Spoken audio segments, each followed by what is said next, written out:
Welcome back guys, आज हम लाए हैं मजेदार कहानियाँ। पूरी वीडियो देखने से पहले आप मेरे YouTube चैनल को सब्सक्राइब कर दीजिए। आगे भी हम ऐसी कहानी लाते रहे आपके लिए। पूरी वीडियो एंड तक जरूर देखें।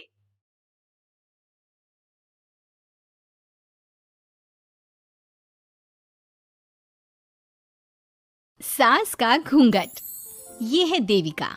देविका पढ़ी लिखी और मॉडर्न लड़की है, लेकिन उसकी शादी ऐसे परिवार में हुई है जो गांव में रहता है।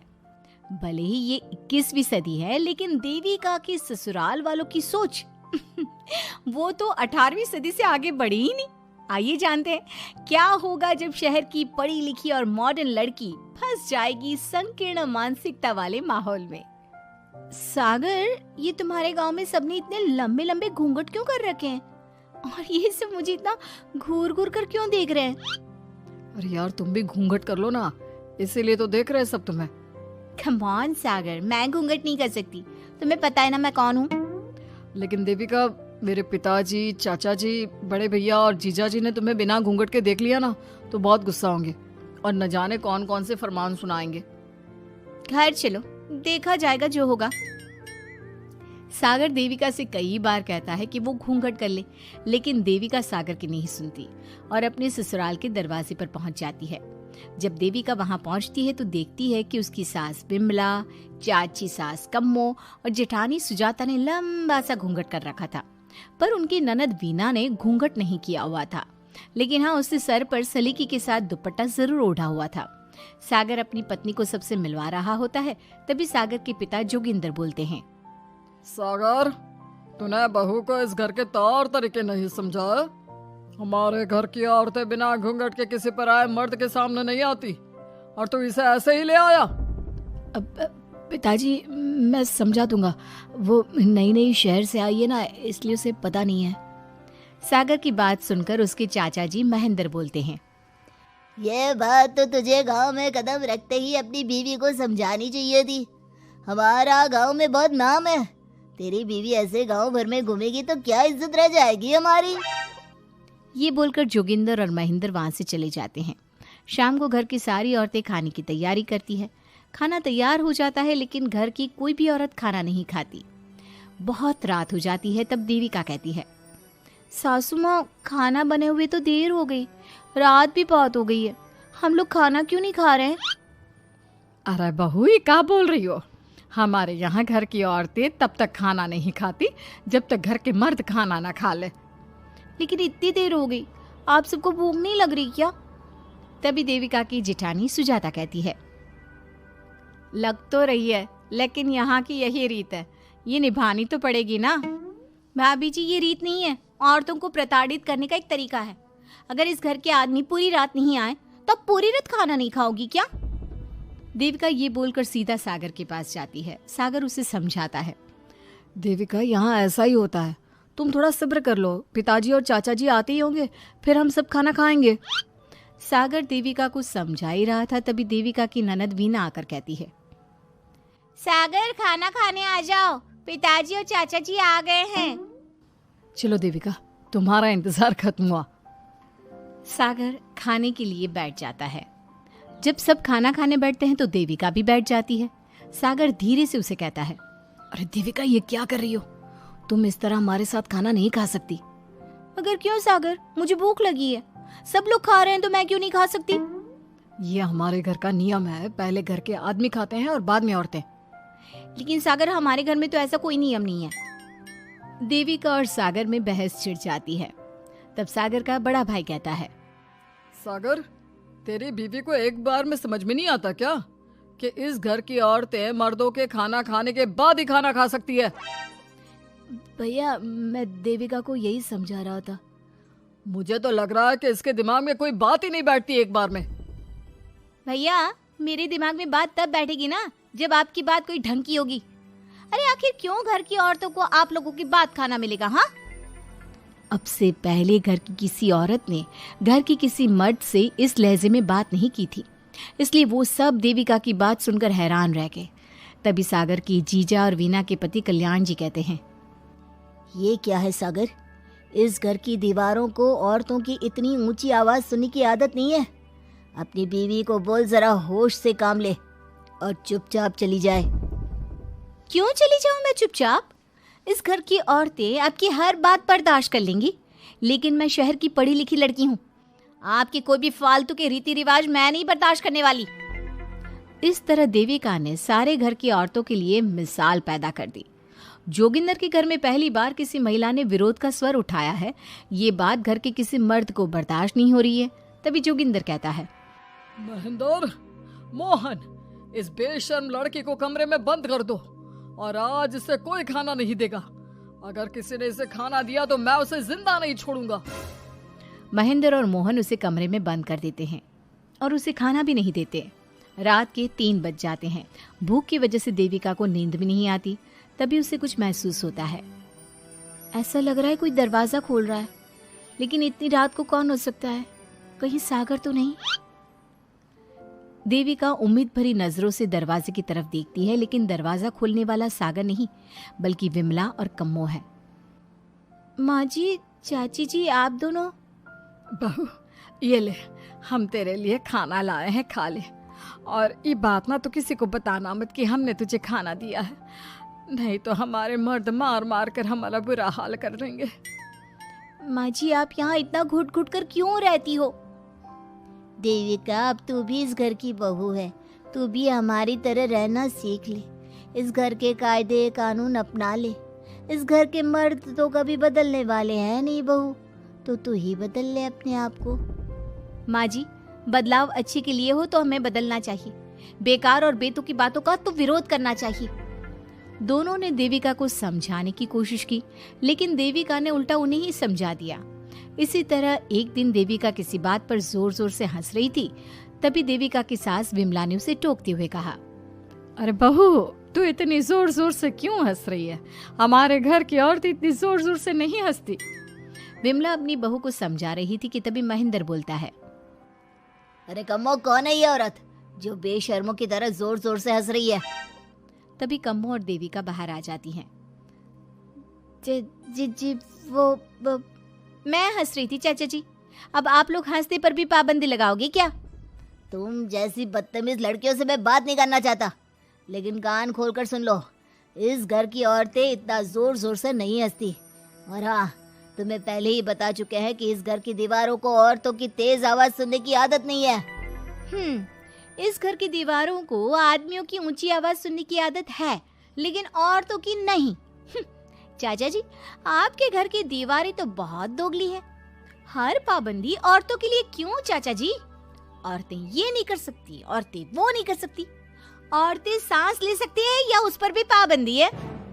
चुप हो जाना बहू, मत बोल और घूंघट कर ले। ये तेरे चाचा ससुर है, थोड़ा तो लिहाज कर। कम्मो के समझाने पर भी देविका चुप नहीं होती। वो महेंद्र से ऐसे ऐसे सवाल पूछती है जिनका जवाब उसके पास होता ही नहीं। महेंद्र गुस्से से सागर को आवाज देता है। महेंद्र की आवाज सुनकर घर के सभी आदमी बाहर आ जाते हैं। जी चाचा जी, आपने बुलाया? अपनी मुंह जोर बीवी को यहाँ से ले जाने तो कुछ अनर्थ हो जाएगा। क्या हुआ चाचा जी? तेरी बीवी जिस तरह से मुझसे बात कर रही है, छोटे बड़े की तमीज नहीं है इसे। कम से कम 7 दिन तक ये कमरे से बाहर नहीं निकलनी चाहिए। अगर इसे मैंने कमरे से बाहर देख लिया तो किसी की खैर नहीं, समझे? पर मैंने कुछ गलत नहीं बोला। सागर, जो सच है मैंने वही कहा है। देविका, चलो मेरे साथ। लेकिन सागर, मेरी बात तो सुनो। सागर देविका को वहां से ले जाता है। इसी तरह से कई दिन बीत गए। अब देविका अपने ससुराल में हर गलत बात का विरोध करने लगी, लेकिन जितना ज्यादा वो विरोध करती, उसके ससुराल वाले उस पर उतना ही ज्यादा अत्याचार करते। अब देखना यह है कि देविका अपने ससुराल वालों के अत्याचार को यूं ही सहती रहेगी। क्या उसके ससुराल में घूंघट में औरतों का दम इसी तरह घुटता रहेगा? अगर आप इन सवालों के जवाब जानना चाहते हैं ना, तो हमें कमेंट करके जरूर बताइएगा। और हमारी स्टोरी को लाइक, शेयर और चैनल को सब्सक्राइब करना ना भूलें।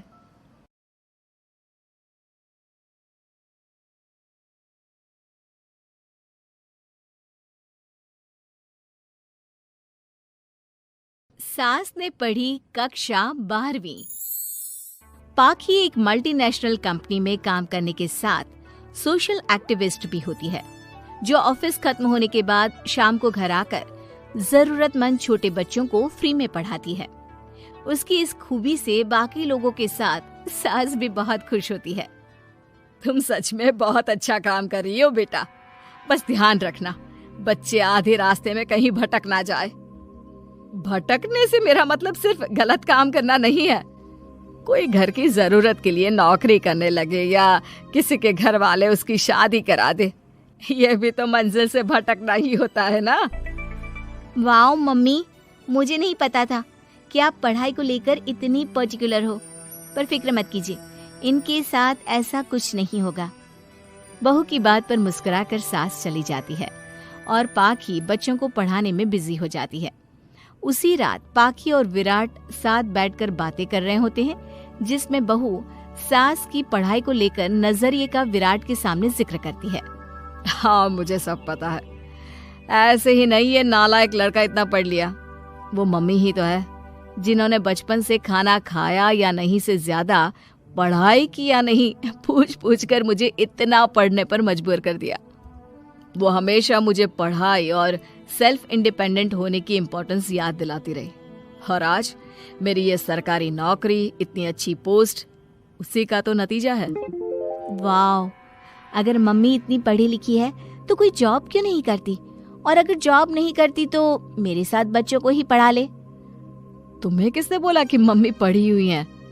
उन्होंने तो अपनी 12th क्लास भी पूरी नहीं की। उससे पहले ही नाना जी ने मम्मी की शादी करा दी। शायद इसलिए पढ़ाई और अपने पैरों पर खड़े होने को लेकर उनकी सोच ऐसी है, क्योंकि वो खुद ये सब करना चाहती हो। पत्नी की बात सुन के विराट भी सोच में पड़ जाता है। दोनों मिलकर प्लान बनाते हैं और अगले दिन बच्चों को पढ़ाते हुए पाखी उनके पास एक कुर्सी एक्स्ट्रा लगा देती है। ये एक कुर्सी ज्यादा किसके लिए लगाई है बेटा? कोई नया बच्चा आने वाला है क्या? हाँ जी, आज से मेरी एक नई बच्ची मेरे पास, यानी कि मेरी सास, दोबारा पढ़ाई शुरू करने वाली है। अरे क्या पागल जैसी बात कर रही है? भला ये भी मेरी कोई उम्र है बच्चों के बीच बैठकर पढ़ने की? तू बस ना इनके भविष्य पर ध्यान दे, मुझ पर नहीं। मम्मी, सीखने की कोई उम्र नहीं होती, बस इच्छा होती है। और मुझे पता है कि आपके अंदर वो इच्छा आज भी जिंदा है। अरे तू बस अपने काम और इन बच्चों पर ध्यान दे। यहाँ बस सबको बोलने से मतलब है, किसी को नहीं सोचना। अगर बात बाहर निकली तो समाज क्या सोचेगा और परिवार का कितना नाम बदनाम होगा। मम्मी, आपने पापा और इस परिवार के बारे में बहुत सोच लिया। सबकी खुशियों के लिए अपने सपने बहुत कुर्बान कर दिए। अब ये वक्त अपने पर ध्यान देने का है। और जिस समाज की आप बात कर रही हो ना, उसकी तो आदत है हर कामयाब होते इंसान पर पत्थर मारने की। बेटी को भी बहू का साथ देते देख सास गुस्से में अपना सर पकड़कर बड़बड़ाते हुए वहां से चली जाती है। ये स्टूडेंट थोड़ी जिद्दी है, पर इन्हें मैंने 12th क्लास पास नहीं कराई तो मैं भी अपनी सास की बहू नहीं। ये देखने में तो मजा ही आ जाएगा।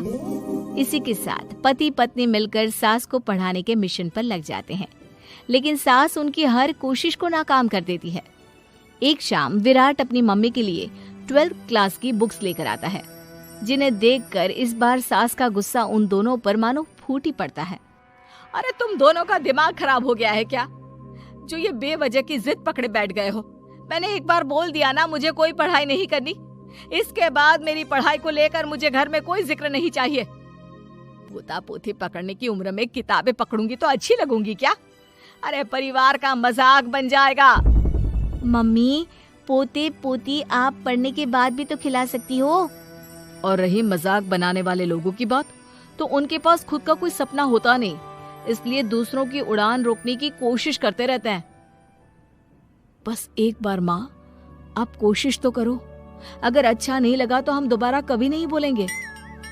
बेटी की बात सुनकर माँ सोच में पड़ जाती है और ये सोचती है कि थोड़े दिन पढ़ लेती हूँ और उसके बाद पढ़ने में अच्छा नहीं लग रहा, ये बोलकर मना कर दूंगी। ऐसी प्लानिंग बनाकर वो पढ़ने के लिए तैयार हो जाती है। मौके का फायदा उठाकर तुरंत वे लोग सास का ओपन से 12th में एडमिशन करा देते हैं। मम्मी, आज से आपकी सारी जिम्मेदारी मेरी। अब तो आपका नाम टॉपर के लिस्ट में आने से कोई नहीं रोक सकता। ये मेरे सीधे बच्चे, इन्हें अंदाजा भी नहीं कि माँ का प्लान क्या है। पाखी सास को पढ़ाना शुरू करती है। दिन बीतते हैं जिसमें धीरे धीरे सास भी कंफर्टेबल होने लगती है, लेकिन फिर पाखी एक सब्जेक्ट पढ़ने के लिए ट्यूशन जाने का सजेशन देती है, जिस पर बहुत गुस्सा, ड्रामा करने और पाखी के लाख बार मनाने के बाद एक बार फिर सास तैयार हो जाती है। थैंक यू मम्मी, आपको नहीं पता कि आपका 12th क्लास पढ़ना हम दोनों के लिए कितना जरूरी है। अब ये सिर्फ आपका नहीं, हमारा सपना भी बन गया है। बहू की बात सुनकर सास अपने प्लान को लेकर सोच में पड़ जाती है। अगले दिन पाखी सास के साथ उन्हें ट्यूशन छोड़ने जा रही होती है, जहाँ रास्ते में पड़ोस की कुछ औरतें बैठी मिलती हैं। अरे वाह विराट की मम्मी, तुम्हारा इस उम्र में पढ़ाई का कौन सा भूत जाग गया? बहू को बोलो कि पोता पोती दे दे और बच्चों के साथ खेलो। अरे क्या उनके बीच बैठकर अपनी खिल्ली उड़वाने चल पड़ी? आंटी जी, जब सरकार या भगवान ने सीखने की कोई उम्र नहीं रखी तो आपको क्या दिक्कत है? अरे देखो तो जरा, बहू की जुबान कैसे कैंची जैसे चल रही है। अब सास घर संभालने की जगह इन सब चीजों पर ध्यान रखेगी तो बहू के तो ये हाल होने ही है ना। देखा बहू, इसलिए बोलती थी, अरे खाली दिमाग वालों से बहस नहीं करनी चाहिए, क्योंकि वो जब भी मुंह खोलेंगे गू ही बोलेंगे। उदाहरण तो तुमने अभी देख लिया। वैसे बहन, मैं तो अपना सपना पूरा कर लूंगी, लेकिन क्या यहाँ बैठकर पंचायत करने के अलावा तुम लोगों का कोई दूसरा सपना भी है? सारी औरतें चुप हो जाती हैं और सास बहू चले जाते हैं। अब सास के अंदर पढ़ने की इच्छा जाग उठती है और वो अपना प्लान छोड़ मन लगाकर पढ़ाई करना शुरू कर देती है। देखते ही देखते 1 साल बीतता है और बोर्ड एग्जाम शुरू हो जाते हैं। मम्मी, एग्जाम के लिए जाने से पहले जल्दी से ये दही शक्कर खा लो। अरे चल पागल, ये सब बच्चों के लिए होता है। अभी आप भी हमारे लिए स्कूल में एग्जाम देने वाली बच्ची ही तो हो। बच्चों का प्यार देखकर सासू माँ खुश हो जाती है और दही शक्कर खाकर विराट के साथ घर से निकल जाती है, जो मम्मी को एग्जाम सेंटर पर छोड़ ऑफिस चला जाता है। इसी तरह समय बीतता है और एग्जाम खत्म होने के बाद देखते ही देखते रिजल्ट भी आ जाता है। मेरी टॉपर माँ, तुमने तो तहलका मचा दिया। हर तरफ तुम्हारे ही चर्चे हैं। घर वाले ये खुशी मना रहे होते हैं कि वही औरतें उनके घर आती हैं। अरे पंचायत की टोली, आज मेरे घर कैसे? बस तुम्हें सॉरी और थैंक यू बोलने आए हैं। उस दिन तुम्हारी बातों और आज तुम्हारे काम ने हमें ये सिखाया कि सपने पूरे करने की कोई उम्र नहीं होती। इसलिए अब हम भी शादी, परिवार, बच्चे और न जाने कितनी वजहों से अधूरे छूटे सपनों को पूरा करेंगे बहन जी।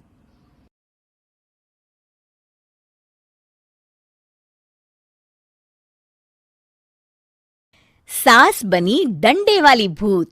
शिखा की नई नई शादी हुई थी। उसका मायका और ससुराल दोनों कानपुर में ही थे, इसलिए उससे मिलने उसके भाई अक्सर आते जाते रहते थे। ये बात शिखा की सास मीना को बिल्कुल पसंद नहीं थी। मम्मी जी, आज राहुल भैया आ रहे हैं। कौन? तेरे चाचा का लड़का? जी मम्मी जी।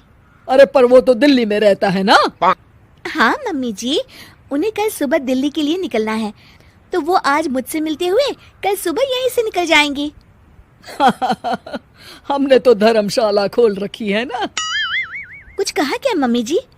मैंने कहा हाँ, आने दे तेरे भैया को, जमकर खातिरदारी करेंगे। अब तो कुछ करना ही पड़ेगा, इससे पहले कि मेरा घर धर्मशाला बन जाए। ये कैसी बातें कर रही हो मीना? सच ही तो कह रही हूँ। अभी इसकी शादी को साल भर भी नहीं हुआ और आए दिन इसके घर वाले आ धमकते हैं। अरे तो क्या हुआ, वो इसी शहर में रहते हैं तो हाल चाल लेने आ जाते हैं। इस बार मैं उनका हाल और चाल दोनों ही बिगाड़ दूंगी। अब बहुत हो गया जी। अरे ये कैसी बातें कर रही हो, हे भगवान, बस आप तो देखते जाइए। शाम को राहुल आता है। नमस्ते आंटी, कैसे हैं आप लोग? हम लोग तो ठीक है, तुम कैसे हो बेटा? मैं भी अच्छा ही हूँ आंटी। बस आज रात के बाद नहीं रहोगे। चलिए भैया, मैं आपको हमारा घर दिखाती हूँ। रात में खाने के टेबल पर शिखा, रोहित कहीं दिखाई नहीं दे रहा। जी भैया, वो ऑफिस के काम से बाहर गए हैं, कल शाम तक आएंगे। अच्छा अच्छा। बेटा, क्या तुम भूत प्रेत में मानते हो? नहीं नहीं आंटी जी, पर अचानक आपको ये ख्याल कहाँ से आ गया? पता नहीं क्यों, कभी कभी मुझे लगता है जैसे रात के समय बैठक में कोई घूमता रहता है। ये आप क्या कह रही हैं मम्मी जी? हाँ, तुम लोग घबरा ना जाओ, इसलिए मैंने आज तक इस बारे में कुछ नहीं कहा। ये आपका वहम होगा आंटी जी, ऐसा कुछ नहीं होता। हो सकता है। चलो, अब मेरा सोने का टाइम हो गया है तो चलती हूँ मैं। शिखा बेटा, राहुल के सोने की व्यवस्था वहीं दीवान पर कर देना। जी पापा जी। अब चलिए भी। अच्छा, तो बैठक में सोने वाले हैं साहबजादे।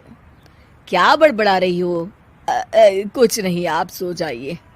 मीना और महेश के सोने के बाद शिखा और राहुल आपस में बात कर रहे होते हैं, तभी डोरबेल बजती है। अरे आप! सरप्राइज! काम जल्दी खत्म हो गया तो मैं आज ही चला आया। ये तो बहुत अच्छा किया। देखिए राहुल भैया भी आए हुए हैं, आप दोनों का मिलना भी हो जाएगा। कैसे हो रोहित? मैं तो ठीक हूँ भैया। शिखा, मैं भी आज यहीं सो जाता हूँ, राहुल भैया से बातचीत भी हो जाएगी। अच्छा अच्छा, ठीक है। मीना आधी रात को उठती है, कंबल मुंह से पैर तक ओढ़ के डंडा लेके बैठक में आती है और देखती है दीवान पर चादर ओढ़े कोई लेटा हुआ है।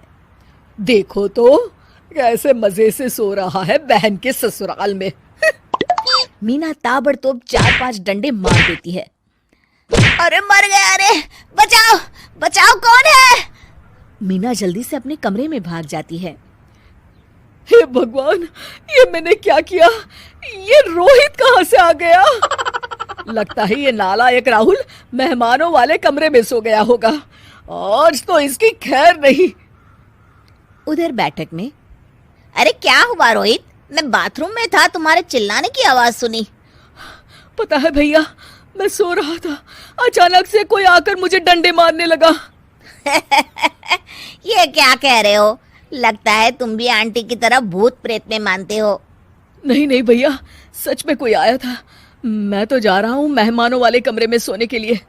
इस समय अपने रूम में जाऊंगा तो शिखा की नींद खराब हो जाएगी। ठीक है भाई, जाओ तुम, जहाँ तुम्हारा भूत डंडा लेके ना आ सके। थोड़ी देर बाद मीना कंबल ओढ़ के डंडा लेकर मेहमानों वाले कमरे में पहुंच जाती है। वो बिस्तर पर से रोहित को फिर डंडों से मारने लगती है। अरे मर गया! अरे मर गया! तू भूत प्रेत में नहीं मानता ना? ये ले, अब डंडे खा। हैं? ये तो माँ की आवाज है। रोहित कंबल खींच देता है। बेटा तू! अरे ये क्या कर रही हो माँ? मार मार के मेरा भरता बना दिया आपने। माफ कर दे मेरे लाल, मैंने तो तुझे ही मार मार के लाल कर दिया। मैं तो उस राहुल के बच्चे को सबक सिखाना चाहती थी। राहुल भैया को? हाँ बेटा, मुझे लगा अगर उसे डंडे मारूंगी तो शिखा के मायके वाले यहाँ आना छोड़ देंगे। हे भगवान, माँ, ये घर शिखा का भी है, उसके घर वाले जब चाहे आ सकते हैं। हाँ बेटा, आज मुझे भगवान का इशारा समझ में आ गया। मैं कितना गलत करने चली थी और अपने ही बेटे को चोट पहुंचा दी। अब चुपचाप जाके सो जाओ माँ, और किसी को कुछ बताने की जरूरत भी नहीं है।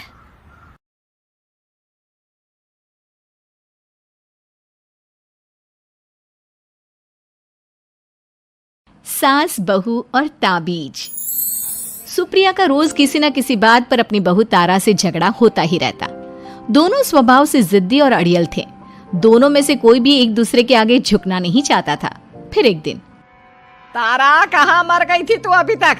सुबह से शाम हो गई, घर में इतना काम पड़ा है, ये सब छोड़कर कहाँ मौज मस्ती करने गई थी?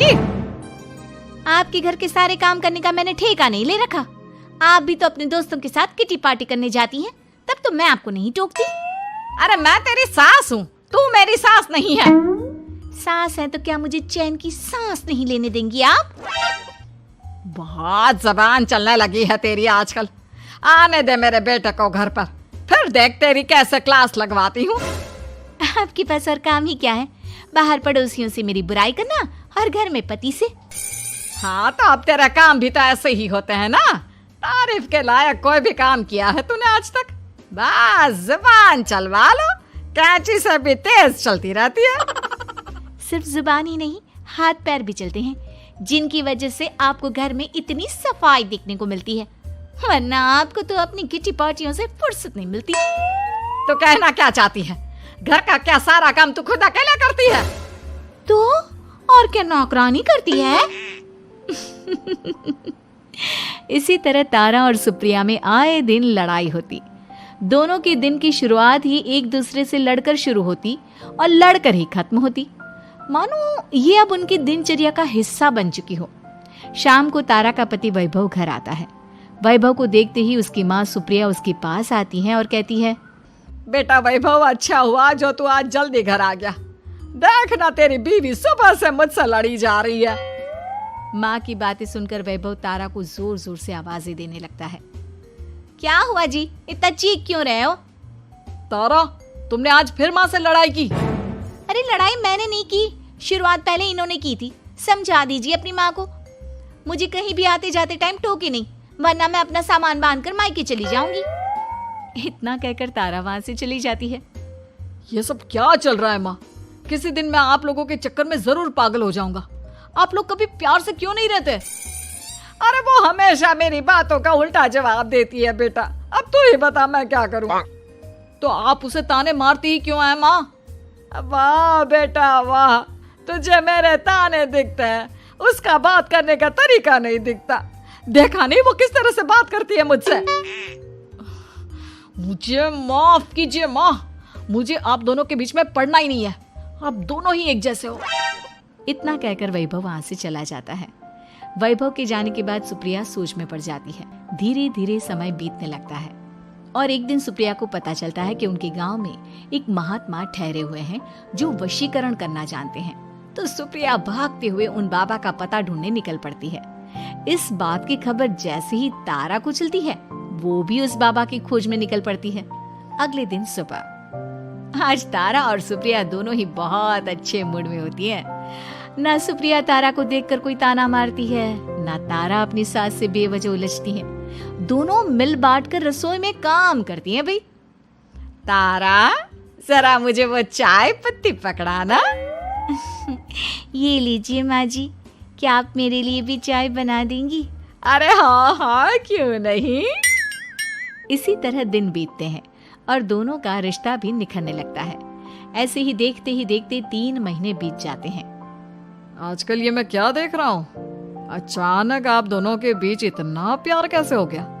एक दिन था जब कभी माँ आप तारा को ताने देते देते नहीं थकती थी, और तारा तुम पहले तो कितना उलझती थी माँ से। तो अब ये अचानक क्या हो गया आप दोनों को? अरे यह सब तो एक बाबा का कमाल है, जिसने मुझे ये ताबीज दिया था। सुप्रिया के हाथ में बंधा ताबीज देखकर तारा चौंक जाती है। ये ताबीज तो उस बाबा ने मुझे भी दिया था, आपको अपने वश में करने के लिए। इसका मतलब तू भी उस बाबा से मिलने गई थी? आपकी हरकतों की वजह से ही मुझे जाना पड़ा था। ये सब क्या चल रहा है? मुझे तो आप लोगों की कोई भी बात समझ में नहीं आ रही। सुप्रिया वैभव को सारी बात बताते हुए कहती है, अरे जैसे ही मुझे पता चला कि हमारे गांव में जाने माने तांत्रिक बाबा आए हुए हैं जो वशीकरण करना जानते हैं, तो मैं बिना देरी किए उनके पास चली गई और बहू को अपने वश में करने की इच्छा उनके सामने रखी, जिससे ये मेरी हर बात माने। बाबा, मैं अपनी बहू से बहुत दुखी हो चुकी हूँ, वो मेरी एक बात नहीं मानती। आप कुछ ऐसा कीजिए बाबा जिससे मेरी बहू मेरी हर बात मानने लगे। पहले आप मुझे अच्छे से बताइए, आपको अपनी बहू से आखिर परेशानी क्या है? बाबा, वो मुझसे कभी प्यार से बात नहीं करती। मैं उसे एक बात सुनाती हूँ तो वो पलट कर 4 बातें सुनाती है। आप कुछ ऐसा कीजिए ना जिससे मेरी बहू सारी बातें मानने लगे। बाबा सुप्रिया की बातों को ध्यान से सुनते हैं और उसके बाद सुप्रिया को एक काले रंग का ताबीज देते हुए कहते हैं, ये ताबीज तुम्हें अपने गले में पहनना है और जब तक मैं ना कहूँ तब तक इसे उतारना मत। तो क्या इस ताबीज की मदद से मेरी बहू मेरे वश में हो जाएगी? सिर्फ वश में ही नहीं, इस ताबीज के कारण तुम्हारी बहू तुम्हारे आगे पीछे भी घूमने लगेगी। लेकिन बस तुम्हें कुछ काम करने होंगे। कैसा काम बाबा जी? तुम्हें अपनी जुबान पर काबू रखना होगा। उससे जो भी काम करवाना हो हमेशा प्यार से बात करनी होगी। धीरे धीरे वो तुम्हारी मुट्ठी में आ जाएगी। अरे ठीक है बाबा जी, जैसा आप कहेंगे ठीक मैं वैसा ही करूंगी। तारा ये सब सुनकर चौंक जाती है। ऐसा ही कुछ तो मेरे साथ भी हुआ था जब मैं उस बाबा से मिलने गई थी। बाबा जी, मैं अपनी सास से बहुत तंग आ चुकी हूँ। वो हर रोज किसी न किसी बहाने मुझसे लड़ती रहती हैं। आप प्लीज कुछ ऐसा करिए ना जिससे मेरी सास सुधर जाए और मुझे बेवजह टोकना बंद कर दे। तारा की ये बातें सुनकर पहले तो बाबा सोच में पड़ जाते हैं। उसके बाद वो तारा को भी काले रंग का ताबीज पकड़ाते हुए कहते हैं, ये लो बिटिया, इसे अपने गले में पहन लो और जब तक मैं तुम्हें इसे उतारने के लिए ना बोलूं तब तक इसे उतारना नहीं। इस ताबीज को पहनने से तुम्हारी सास तुमसे प्यार करने लगेगी और दिन रात तुम्हारे आगे पीछे घूमेगी। ये सुनकर तारा बेहद खुश हो जाती है। बाबा, इस ताबीज का असर कब तक होगा? अगर तुमने मेरी सारी बातें मानी तो इस ताबीज का असर तुम्हें 2 दिन बाद ही दिखने लगेगा। उसके लिए सबसे पहले तुम्हें अपनी सास को इज्जत देनी होगी, उनके साथ प्यार से बर्ताव करना होगा और अगर कोई भी काम भी करवाना हो तो प्यार से ही बात करनी होगी। फिर देखना वो कैसे तुम्हारे इशारों पर नाचती है। ठीक है बाबा जी, जैसा आपने कहा है मैं ठीक वैसे ही करूंगी। इसका मतलब उस बाबा ने हम दोनों को एक जैसे ताबीज देकर पागल बना दिया। जरूर कोई ढोंगी बाबा होगा। इतने में ही बाबा भी उनके घर पहुंच जाते हैं और मुस्कुराते हुए उनकी ओर आते हैं और उनसे उनके हालचाल पूछते हुए कहते हैं, ताबीज का असर हुआ या नहीं? बाबा जी, आपने हमें एक ही जैसा ताबीज देकर पागल बनाया है। ऐसा कैसे? ताबीज ने अपना काम तो पूरा ही किया है। आप दोनों को देखकर लगता तो नहीं कि अब भी आप लोगों के बीच कोई खटपट है। खटपट तो नहीं है बाबा जी। अब तो मेरी बहू मेरी हर छोटी बड़ी ज़रूरतों का ख्याल रखती है, मेरी सेवा करती है। हाँ, वैसे अब तो मम्मी जी मुझे ताने भी नहीं देती और ना ही कहीं आने जाने में टोकती हैं। जानते हो यह सब कैसे संभव हुआ? कैसे बाबा जी? यह सब तुम दोनों के कारण ही संभव हुआ है। मैंने जो ताबीज दिया था वो सिर्फ एक धागा ही था। ये चमत्कार तो तुम दोनों ने अपनी जुबान पर संयम रखकर प्यार और संयम के साथ काम करके किया है। बिटिया, कुछ कमी तुम्हारे अंदर थी तो कुछ कमी तुम्हारे सास के अंदर थी। इसीलिए तुम दोनों को सुधारने और तुम्हारी गलती का एहसास कराने का यही एक रास्ता था। बाबा की ये सारी बातें सुनकर सुप्रिया और तारा एक दूसरे की ओर देखने लगते हैं। अब उन दोनों को अपनी गलती का एहसास होता है। शायद आप सही कह रहे हैं बाबा। मैंने कभी अपनी बहू को समझने की कोशिश ही नहीं की। मैंने भी तो कभी आपकी उम्र और ओहदे का लिहाज नहीं किया और जो जब मन में आया बोलती चली गई। हो सके तो मुझे माफ कर देना मम्मी जी। चलो फिर, अगर सब ठीक ही हो गया है तो बाबा जी अब आप भी वापस अर्जुन बन जाइए। वैभव की बात पर बाबा अपनी नकली दाढ़ी हटाते हैं तो उसे देखकर सास बहू हैरान रह जाती हैं। अरे अर्जुन भैया, आप? हाँ भाभी, आप दोनों के रोज रोज वाले झगड़ों से परेशान होकर एक दिन मेरे इस दोस्त ने एक प्लान बनाया और मेरी मदद मांगी, तो मैं इनकार कैसे कर सकता था। और देखिए आज उसका नतीजा हम सबके सामने है। सब जोर जोर से हंसने लगते हैं।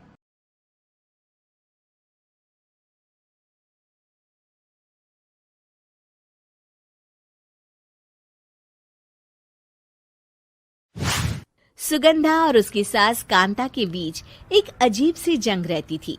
ये जंग थी किचन में कौन ज्यादा अच्छा काम करेगा और घर के सदस्यों के दिल जीतेगा। और उनकी इस जंग में हमेशा कुर्बान होते थे उनके दोनों पति। कैसे? आइए देखते हैं इस किचन पॉलिटिक्स की कहानी में। एक दिन किचन में, माँ जी, आज मैं बना रही हूँ मेथी की सब्जी। इस खाने से घर वालों के पेट की सारी समस्या खत्म हो जाएगी। और मैं बना रही हूँ तड़के वाली छाछ, जिसे पीते ही गैस की समस्या कभी नहीं होगी। दोनों अपने अपने खाने को लेकर टेबल पर पहुंच जाती हैं। तभी सुगंधा के ससुर उसकी बनाई सब्जी की तारीफ कर देते हैं। अरे वाह, मेथी की सब्जी भी बनी है, बड़ी ही स्वादिष्ट है। वाह बहू वाह। अरे बहू, लेकिन इसमें इतनी सारी मेथी बर्बाद करने की क्या जरूरत थी? देखिए माँ जी, ये तो वो मेथी है जो आप रात में भिगोकर सुबह उसका पानी पीती हैं, और जो मेथी फेंक देती हैं उसी से मैंने ये सब्जी बनाई है। अरे वाह बहू, तुमने तो बड़ा ही समझदारी का काम किया। बस अब क्या था, कांता जी का तो मानो ये सुनकर खून ही सूख गया। वो फैसला कर लेती है कि किसी भी तरह वो अपने खाने की तारीफ लेकर ही रहेगी और सुगंधा को किचन में उसकी कमियां गिनाएगी। कांता फ्रिज खोलकर देख रही होती है और फिर सुगंधा से कहती है, अरे बहू, ये क्या, पूरा फ्रिज गंदा पड़ा है। तभी वहां सुगंधा का पति आ जाता है। वो सुगंधा को डांट कर कहता है, सुगंधा, तुम्हें कितनी बार कह रखा है कि वायरस फैल रहा है, साफ सफाई का पूरा ख्याल रखना है, लेकिन तुम किचन में इतनी गंदगी रखोगी तो कैसे चलेगा। सुगंधा सास की तरफ देखती है जहां वो मुस्कुरा रही होती है। सुगंधा समझ जाती है कि सास ने उससे बदला लेने के लिए ये सब किया है। दोनों रात के खाने की तैयारी में लग जाती हैं। दोनों ना एक दूसरे की तरफ देखती हैं और ना ही एक दूसरे से बातें करती हैं। रात को खाने की टेबल पर एक एक कर दोनों कई तरह के अलग अलग व्यंजन टेबल पर लगा देती हैं और अपने अपने पति के पास जाकर खड़ी हो जाती हैं। अरे खाइए जी खाइए, मैंने बड़ी मेहनत से बनाया है। प्लेट में वो खाना डालती हैं। सुगंधा भी दोनों की प्लेट में खाना डालते हुए कहती है, बड़ी ही मेहनत लगी है इस खाने को बनाने में। हाँ, दोनों को ना चाहते हुए भी सारा खाना खाना पड़ता है। कहीं दही तो कहीं मलाई तो कहीं मसाला, और इन सब के बाद दोनों बड़ी ही मुश्किल से अपने कमरे में सोने जाते हैं। लेकिन अगली सुबह सुगंधा का पति चिल्ला रहा होता है, हाय रे, हाय मेरा तो पेट खराब हो गया, हाय माँ बहुत दर्द हो रहा है। तो वहीं कांता के कमरे से भी कुछ ऐसी ही आवाज आने लगती है। हे भगवान, इस सास बहू की लड़ाई हमारी जान लेकर रहेगी। जाओ कोई डॉक्टर को बुला कर लाओ। डॉक्टर आते हैं। दोनों को देखकर कांता और सुगंधा से कहते हैं, देखिए, आप दोनों इन्हें खाने में हल्का ही दीजिएगा। हो सके तो रात का खाना जल्दी खाया करे और वॉक किया करे। इतना कहकर डॉक्टर वहां से चले जाते हैं। जिसके बाद एक बार फिर से दोनों बहुएं किचन में जाती हैं और खाना बनाने में लग जाती हैं। रात में खाने के टेबल पर दोनों एक बार फिर से खाना लगाने लगती है। पापा जी, मैंने ये पतली मूंग की दाल की खिचड़ी के साथ ये पापड़ और पुदीने की चटनी भी बनाई है। अरे बहू, अभी अभी बेचारे पेट की बीमारी से गुजरे हैं, इतना भारी खाना तो डॉक्टर ने भी मना किया है ना। देखिए, मैंने आप दोनों के लिए सूप बनाया है। और दोनों उन लोगों की प्लेट में खाना डालने लगती हैं। तभी दोनों एक साथ बोल पड़ते हैं, बस करो, हमें माफ करो, हमें नहीं खाना इस घर में, ना खिचड़ी और ना ही सूप। हम इंसान हैं, एक वक्त में एक ही खाना खा सकते हैं। बस करो, हमें माफ करो, हमें नहीं खाना इस घर में, ना खिचड़ी और ना ही सूप। हम इंसान हैं, एक वक्त में एक ही खाना खा सकते हैं। इतना कहकर वो दोनों वहां से चले जाते हैं। कहानी का अंत। आप लोग उम्मीद कर रहे होंगे कि अंत में सब ठीक हो जाएगा। नहीं जनाब, अगर सास बहू के बीच सब ठीक हो जाए तो आप ये सीरीज देखे ही क्यों? तो मजा लीजिए इस चैनल में सास बहू से जुड़ी कहानियों का, क्योंकि ये ऐसा रिश्ता है जिसकी मिठास उसकी खटास में हमेशा ज्यादा ही रहती है।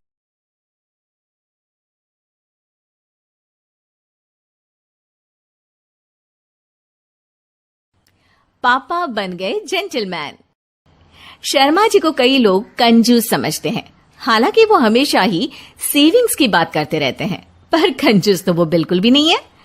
उनकी सैलरी पूरी वो अपने परिवार पर खर्च कर देते हैं और जो कुछ बचता है उसे बैंक में जमा कराते हैं। उनके घर वाले और दोस्तों के बार बार बोलने के बावजूद भी वो खुद के लिए कुछ नहीं खरीदते। धीरे धीरे सबने बोलना ही छोड़ दिया। सिर्फ उनकी बेटी श्रेया अभी भी उन्हें इस चीज पर टोकती है। अच्छा सुनिए, आज आप ना बाहर जाएंगे ना तो मेरे लिए एक नई कढ़ाई ले आएगा, ये वाली जल के काली हो गई है। ऑफिस से लौटते वक्त ले आऊंगा, ठीक है? और खुद के लिए भी थोड़े नए कपड़े ले लो पापा। कब तक वही 6 जोड़ी कपड़े और ये पुरानी अटैची लेकर घूमोगे? पार्टी शादियों में पहनने के लिए भी आपके पास कुछ नहीं है पापा। अरे पैसे क्यों फालतू में खर्च करने हैं? ये कपड़े ठीक तो है, और पार्टीज और शादियों में वो मुझे बुलाते हैं, ना कि कपड़ों को। देखा श्रेया, तुझे बोल बोल के थक गई हूँ। तेरे पापा को कोई नहीं समझा सकता। श्रेया, तुम्हें कुछ चाहिए तो बताओ, ले आएंगे, ठीक है? मुझे फिलहाल किसी चीज की जरूरत नहीं है। श्रेया की बहुत कोशिश करने के बावजूद भी शर्मा जी को वो समझा नहीं पाती, पर वो हार मानने वालों में से नहीं है। उसको समझ में नहीं आता कि क्या किया जा सकता है और वो इस बारे में अपने दोस्तों से बात करती है। यार, मुझे समझ में नहीं आ रहा कि क्या करूं कि पापा थोड़ा खर्च खुद पर भी तो कर ले। अरे ये तो अजीब है, एक आदमी इतनी मेहनत करके पैसे कमाता है पर खर्च नहीं करता। तूने अंकल से जिद करके देखा क्या? हाँ यार, सब करके देख लिया। मैं उनसे अगर गाड़ी भी मांग लूं ना तो मेहनत करके वो भी मुझे ला देंगे।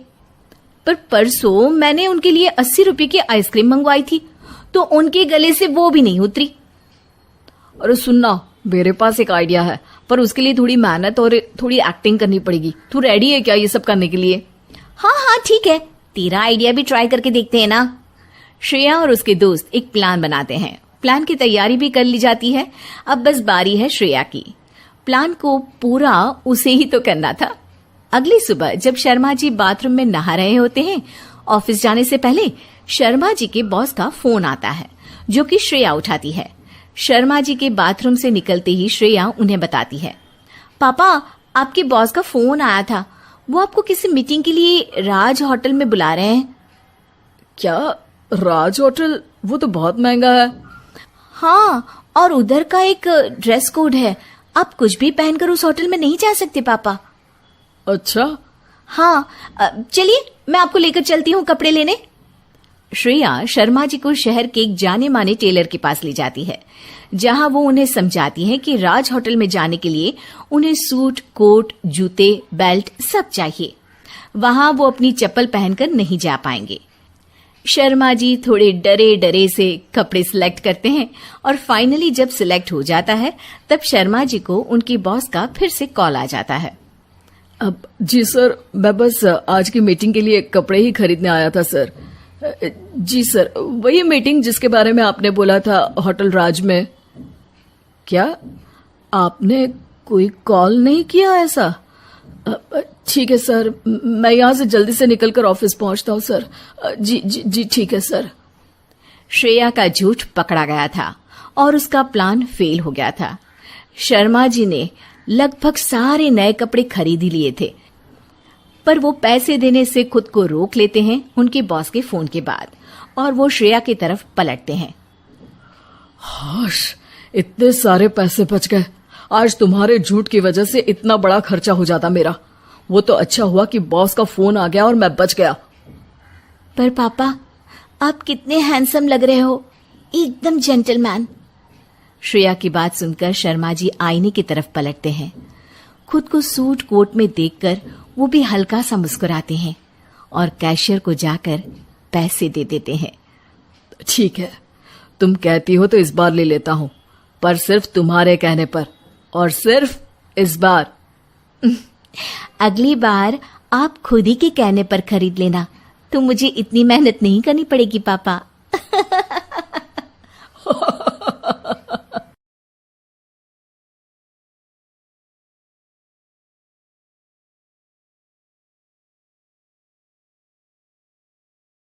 सीतापुर गांव में रहती थी एक चुड़ैल, लेकिन इस बात से गांव के लोग अनजान थे।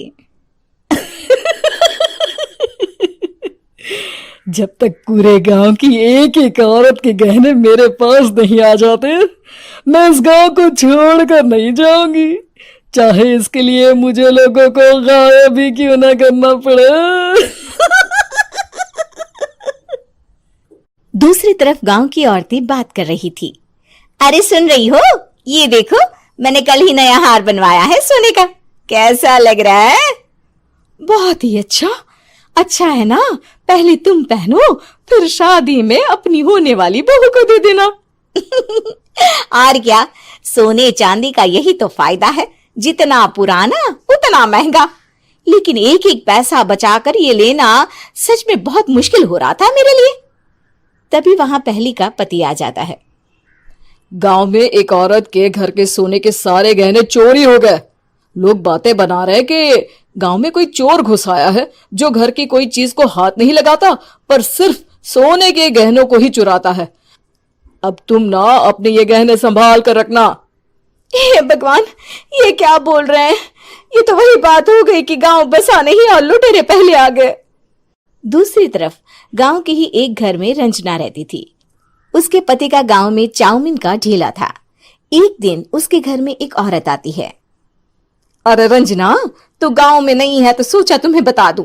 गांव में बात चल रही है कि गांव में एक चोर घुस आया है जो घरों के सोने के गहने चुरा लेता है।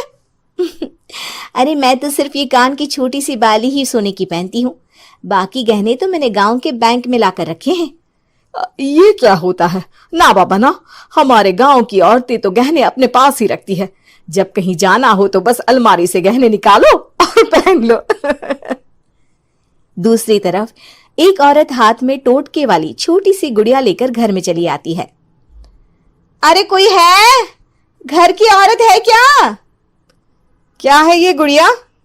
ये कोई ऐसी वैसी गुड़िया नहीं है, ये जादुई गुड़िया है। इसको घर की अलमारी में रखना। अगर तुम्हारे घर पर किसी की बुरी नजर होगी तो रात भर में ये पतली सी गुड़िया मोटी हो जाएगी। मैं कल आकर ये गुड़िया ले जाऊंगी और तुम्हारे घर की सारी बुरी नजर छूट जाएगी, समझी? अरे वाह, ये तो बहुत कमाल की गुड़िया है, दे दो। कितने की है एक? अरे नहीं नहीं नहीं, ये फ्री की है। मेरा काम इस पूरे गांव को बुरी नजर से दूर रखने का है। हाँ। भली औरत उसके हाथ से वो गुड़िया लेकर अलमारी में रख देती है। लेकिन अगली सुबह जब वो उस गुड़िया को देखती है तो पतली सी गुड़िया मोटी हो चुकी होती है। हे भगवान, ये क्या? किसने मेरे घर को बुरी नजर से बांध रखा था? तभी वो गुड़िया वाली भी आ जाती है। मैंने कहा था ना, घर पर बहुत ज्यादा बुरी नजर है। लाओ, ये गुड़िया मुझे दे दो। औरत वो गुड़िया उठाकर उसे दे देती है। गुड़िया हाथ में आते ही वो औरत उसे लेकर सीधे गांव के बाहर की खाली हवेली में चली जाती है और साधारण औरत से चुड़ैल बन जाती है। अरे पगली, गांव वाली इस गुड़िया के पेट में तेरे घर के सारे गहने हैं। इतना बोलकर वो गुड़िया को फाड़ देती है और सारे गहने निकाल लेती है। वहीं दूसरी तरफ, हे भगवान, मेरे घर के सारे गहने चोरी हो गए। उस औरत के घर के आसपास लोगों का जमावड़ा हो जाता है और लोग बातें करने लगते हैं। लो जी, ये भी घर गया। पता नहीं कौन चोर है जो इतनी होशियारी से गहने चुरा लेता है। कुछ समझ में नहीं आ रहा कि कौन है। लोग तो घर से कहीं जाते भी नहीं है, न ताला लगे न घर खाली हो, फिर भी रातों रात गहने चोरी हो जाते हैं। अरे हम तो कहते हैं लोगों को बारी बारी चौकीदारी करनी चाहिए, चोर को तो पूरे गांव वाले मिलकर पकड़ ही लेंगे। लोग बारी बारी घरों की चौकीदारी भी करते हैं, लेकिन चोरी होने का सिलसिला रुकता ही नहीं। फिर एक दिन रंजना के पड़ोस से भी रोने की आवाज आती है।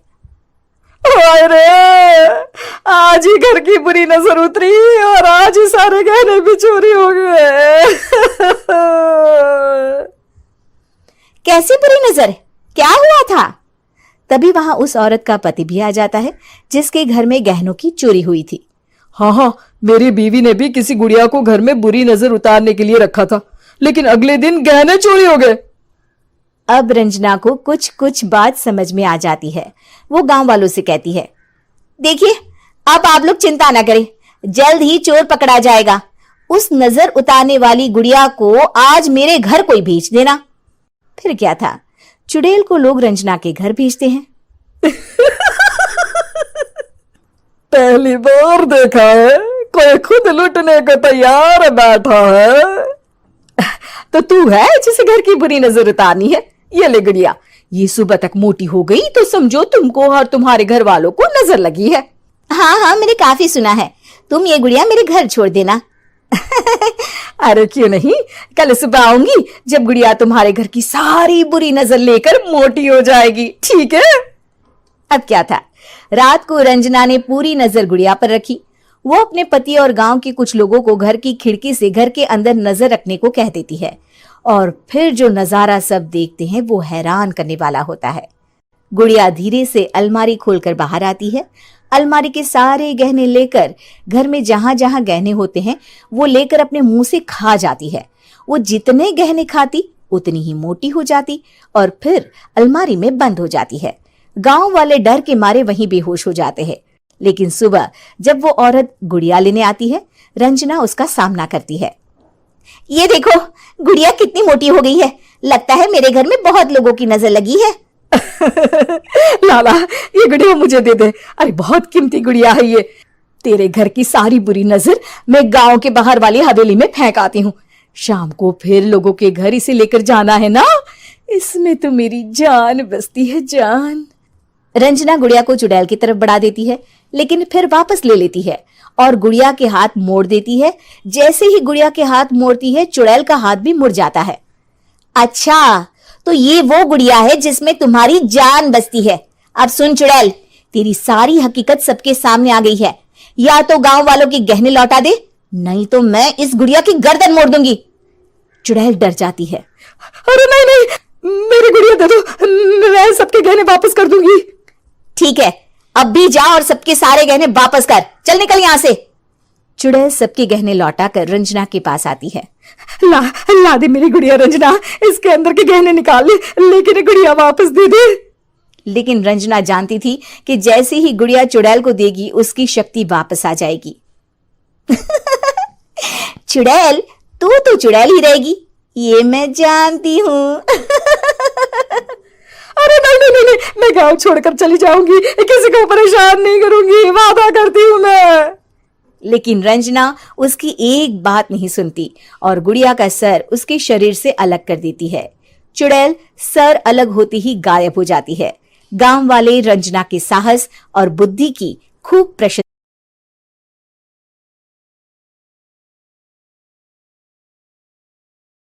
प्रेग्नेंट नर्स बहू।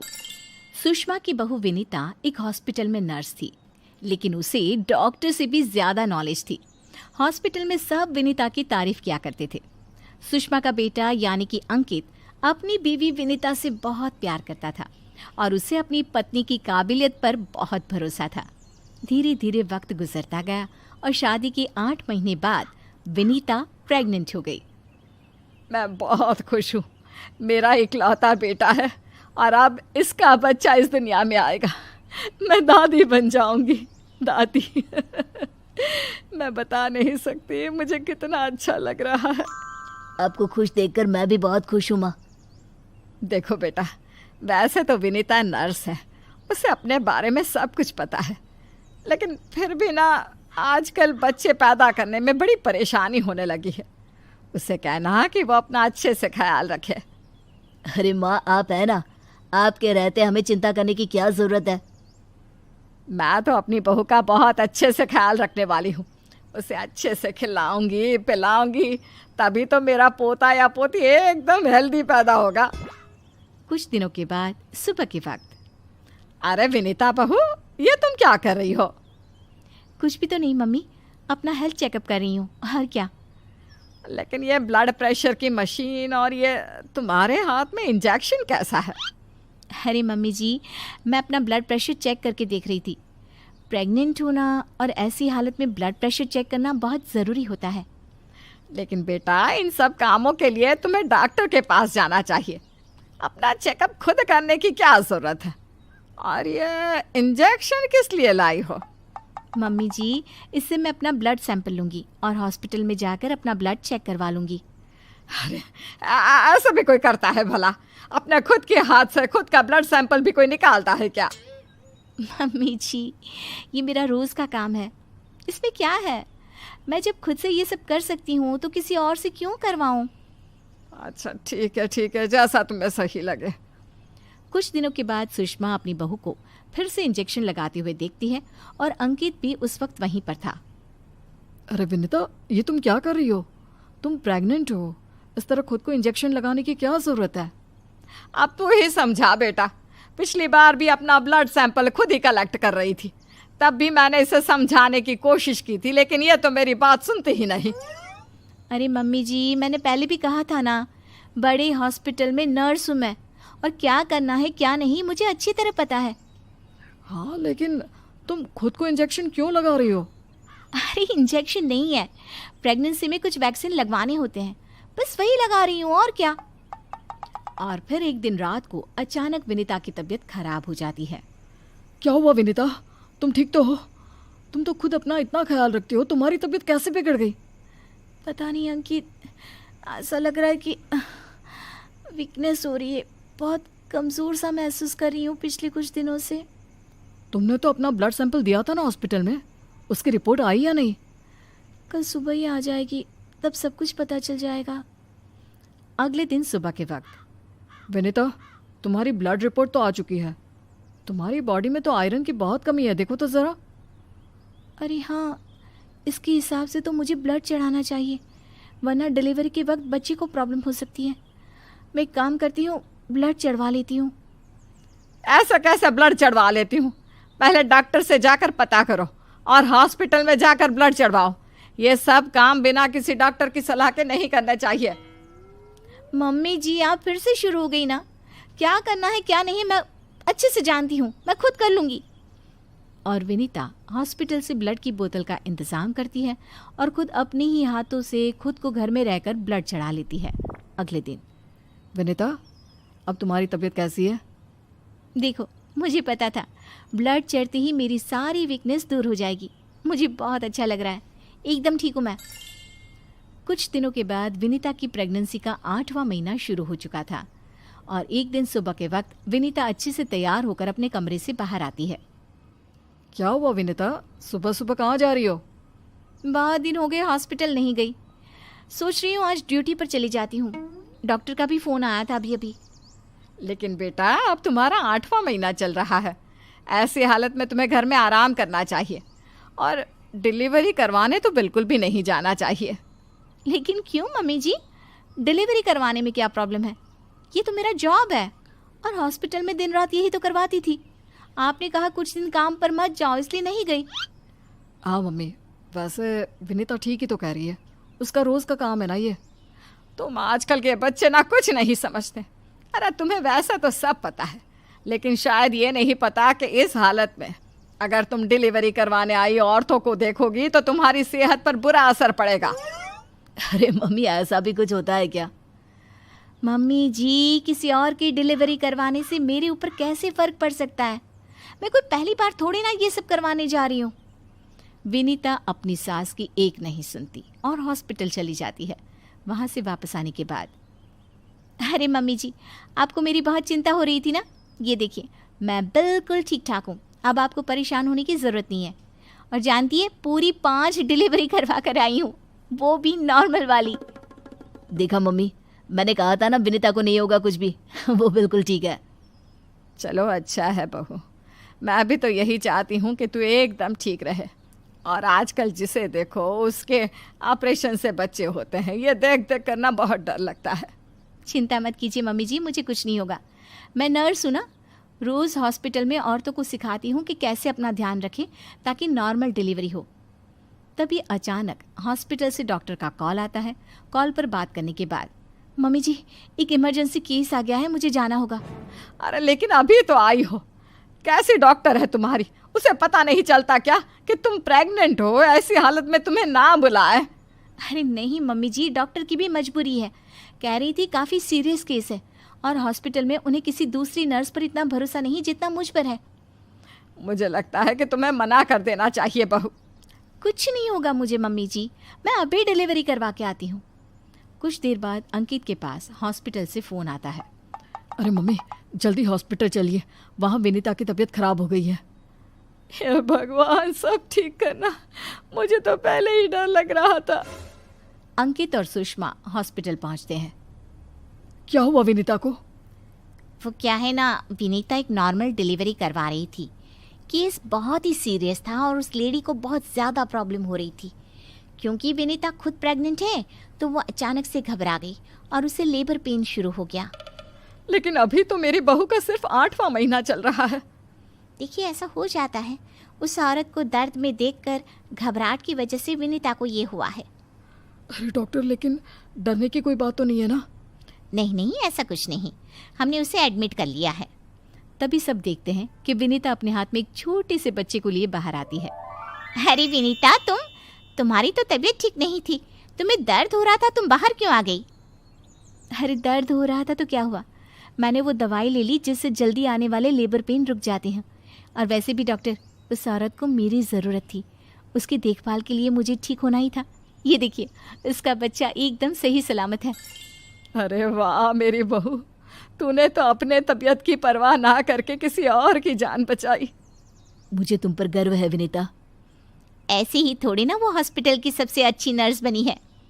मैंने कहा था ना मम्मी जी, मैं नर्स हूँ। मुझे अपने से पहले दूसरों की तकलीफ दिखाई देती है और मैं पहले अपने मरीजों की जान बचाती हूँ, फिर खुद की।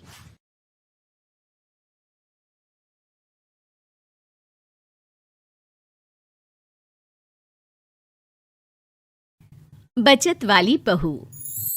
बचत करना और पैसों को बुरे वक्त के लिए जमा रखना बहुत अच्छी बात है, लेकिन इसे किस हद तक करना है, ये सोचने वाली बात है। शिल्पी पड़ोसी शिखा के घर पर है। आय हाय, कितना ठंडा ड्राइंग रूम है तुम लोगों का। मैं तो यहीं दरी बिछाकर लेट रही हूँ। बच्चे स्कूल से आ जाए फिर ही जाऊंगी अपने घर। हाँ हाँ शिल्पी, क्यों नहीं, आराम करो। सब ठीक तो है ना? तुम लोगों के घर का एसी नहीं चल रहा है क्या? अरे नहीं चल रहा है, बस घर में अकेले मन नहीं लगता। बच्चे नहीं है ना, और ये तो गए हैं ऑफिस। खैर, ये शिल्पी का काम था, जहाँ से जितना बच जाए बचा लेती महीने के अंतिम दिन। वाह, इस बार की गर्मी में 2000 रुपए कम आए हैं।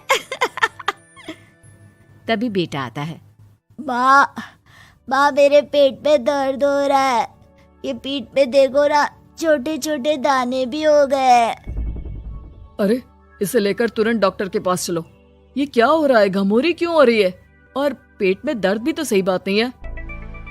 वो लोग डॉक्टर के पास जाते हैं, जहाँ डॉक्टर बच्चे को देखता है और दवा लिख कर देता है। देखिए, इसे गर्मी से बचाइए। आप लोग तो अच्छे पैसे वाले लगते हैं, घर में ऐसी नहीं है क्या? बच्चे को गर्मी से एलर्जी है। खैर, निकालिए 5000 रुपये और ये दवाई लीजिए। घर आकर शिल्पी को 5000 रुपये खर्च हो जाने की टेंशन हो जाती है। वो सोचने लगती है कि जो पैसे डॉक्टर के क्लिनिक में लग गए, उससे कैसे वापस रिकवर किया जाए। फाइनली चलो जरा बाजार में जाकर कुछ सब्जियां खरीद कर आती हूँ, राशन भी खत्म हो रहा है। भैया, ये चावल कैसे किलो है? मैडम, ये 40 रुपए, ये 50 और ये 70 वाला। अरे बहुत महंगे से हैं, कोई सस्ता सा दिखाओ ना। अरे बस यही है जो है। तभी शिल्पी की नजर पास के बोरे में जाती है, जहाँ कुछ चावल पड़े होते हैं। और ये वाला चावल, ये चावल कैसे दे रहे हो? अरे ये तो 10 रुपए किलो है, पास के गांव के लोग ले जाते हैं, साफ करके जानवरों को खिलाते हैं। ये कीड़े लगे हैं ना, ऊपर से गीले भी हैं और छोटे टुकड़े भी हैं। अरे ठीक है, कोई बात नहीं, पैक कर दो 5 किलो। दुकानदार करता भी क्या, लाख समझाने पर भी जब शिल्पी नहीं मानी तो उसने वही चावल पैक कर दिया। ओहो, चावल तो सच्ची बहुत खराब है, लेकिन कोई बात नहीं, मैं इनको ठीक कर देती हूँ। शाम को पति घर आता है। अरे ये कैसे चावल है यार, गले के नीचे ही नहीं उतर रहा है और पता नहीं क्यों खट्टे भी लग रहे हैं। वो ना चावल थोड़े सस्ते वाले हैं, वैसे सबने खाया, किसी ने कुछ नहीं कहा। आपको ही पता नहीं सब क्यों खराब लगता है। पति कुछ नहीं कहता, वो भी खा पीकर सो जाता है। लेकिन अचानक, हे भगवान, पेट में दर्द हो रहा है। शिल्पी, क्या हो रहा है? मुझे डॉक्टर के पास जाना होगा। पति फिर उसी डॉक्टर के पास जा पहुंचता है। लगता है आप लोगों ने एसी चलाना शुरू नहीं किया। खैर आइए टेस्ट करते हैं। फिलहाल तो 10,000 देकर आप भर्ती हो जाइए। पति अस्पताल में भर्ती हो जाता है और उसके सारे टेस्ट होते हैं। 3-4 दिन अस्पताल में रहने के बाद जब पति घर आता है तो वो शिल्पी पर जोर से चिल्लाता है। तुमने जो चावल खिलाए थे वो फंगस लगे हुए थे। तुम जानती हो ऐसा चावल तो जानवरों को भी खाने के लिए नहीं देना चाहिए। अरे कैसी बात कर रहे हो, वो तो जानवरों के लिए ही थे, 10 रुपए किलो। वाह शिल्पी वाह, 10 रुपए बचाने के चक्कर में 10,000 लगवा दिए। अरे डॉक्टरों को पैसा देने से अच्छा है कि खुद अच्छा खाओ। एक दिन शिल्पी सब्जी लेने जाती है। अरे ये टमाटर कैसे दिए? सब्जी वाला जो कि शिल्पी को पहले से ही जानता था। अरे मैडम आपका ही इंतजार कर रहे थे। ये लीजिए आपकी सब्जी पूरी पैक करके रखे हैं। ये लीजिए आपकी सब्जी का थैला। अरे वाह, कितना दे दूं? अरे देख लीजिए जो मन करे दे दीजिए। आप नहीं लेती तो मैं उस गाय भैंस को ही दे देता। शिल्पी पर्स से 20 रुपए निकाल कर दे देती है। खुशी खुशी घर आती है और फ्रिज में सारी सब्जियां रख देती है। पति रात को पानी लेने के लिए फ्रिज खोलता है। ओह छी छी, कितनी गंदी बदबू आ रही है। देखो तो कहाँ से आ रही है। वो जैसे ही सब्जियों का पैनल खोलता है और सब्जियां बाहर निकालता है। शिल्पी ये कैसी सब्जी है? खराब हो रही है, लगता है काफी दिनों से पड़ी है। फेंको इसे। ओ भगवान, ये कैसे खराब हो सकती है? मैं तो आज ही लेकर आई हूँ। जरूर तुमने पैसे बचाने के लिए सस्ते दामों में खरीदी होगी, है ना? आपको कैसे पता? अरे अच्छे से जानता हूँ तुम्हें। आज के बाद घर के खाने पीने का सामान तुम नहीं लाओगी। अब क्या था, बेचारी शिल्पी को समझ में ही नहीं आता कि वो कहाँ से कैसे पैसे बचाएगी। फिर एक दिन, शिल्पी वो मेरे ऑफिस के कलीग है ना, उसके घर पार्टी है। हम लोगों को भी बुलाया है, साथ चलेंगे। लेकिन मेरे पास तो कोई साड़ी है ही नहीं। अरे तो जाकर ले आओ ना, बाजार कौन सा दूर है। शिल्पी बाजार जाकर साड़ी ले आती है, लेकिन साड़ी होती है बहुत सस्ती। इतनी सस्ती कि शिल्पी जब उसे पहनकर तैयार होती है और पति के सामने आती है। अरे यार तैयार क्यों नहीं हो रही हो? जानती हो ना समय पर पहुंचना है। जल्दी जाओ चेंज करके आओ। कैसी बात कर रहे हैं आप? मजाक करना कोई आपसे सीखे। अरे नई साड़ी तो पहनी है मैंने। खैर दोनों पार्टी में जाते हैं, जहाँ एक काम वाली शिल्पी के पास आती है। मैडम ये जो हाथ में झूठा ग्लास है ना, दे दो, बर्तन धोने के लिए ले जा रही हूँ। अरे शिल्पी आपकी और इस काम वाली की साड़ी तो बिल्कुल एक जैसी है। नहीं, मेरी साड़ी का कपड़ा थोड़ा ज्यादा अच्छा है। ये वाली भी मिल रही थी लेकिन मैंने ली ही नहीं। क्या फायदा, हल्का कपड़ा जल्दी फट जाता है। ये वाली तो कुछ ज्यादा ही सस्ती है। सभी कामवाली की बात सुनकर शिल्पी पर जोर जोर से हंसने लगते हैं। दूर खड़ा शिल्पी का पति सबको हंसते हुए देख रहा होता है और कामवाली की साड़ी शिल्पी की साड़ी जैसी ही दिखती है ये भी देखता है। पार्टी खत्म होने के बाद दोनों घर आते हैं। मैंने क्या कर दिया? मुझे बिल्कुल अच्छा नहीं लगा। मैंने जरा से पैसे बचाने के चक्कर में कितनी बेइज्जती करवा ली। आज के बाद कभी कंजूसी नहीं करूंगी। चलो देर आए दुरुस्त आए।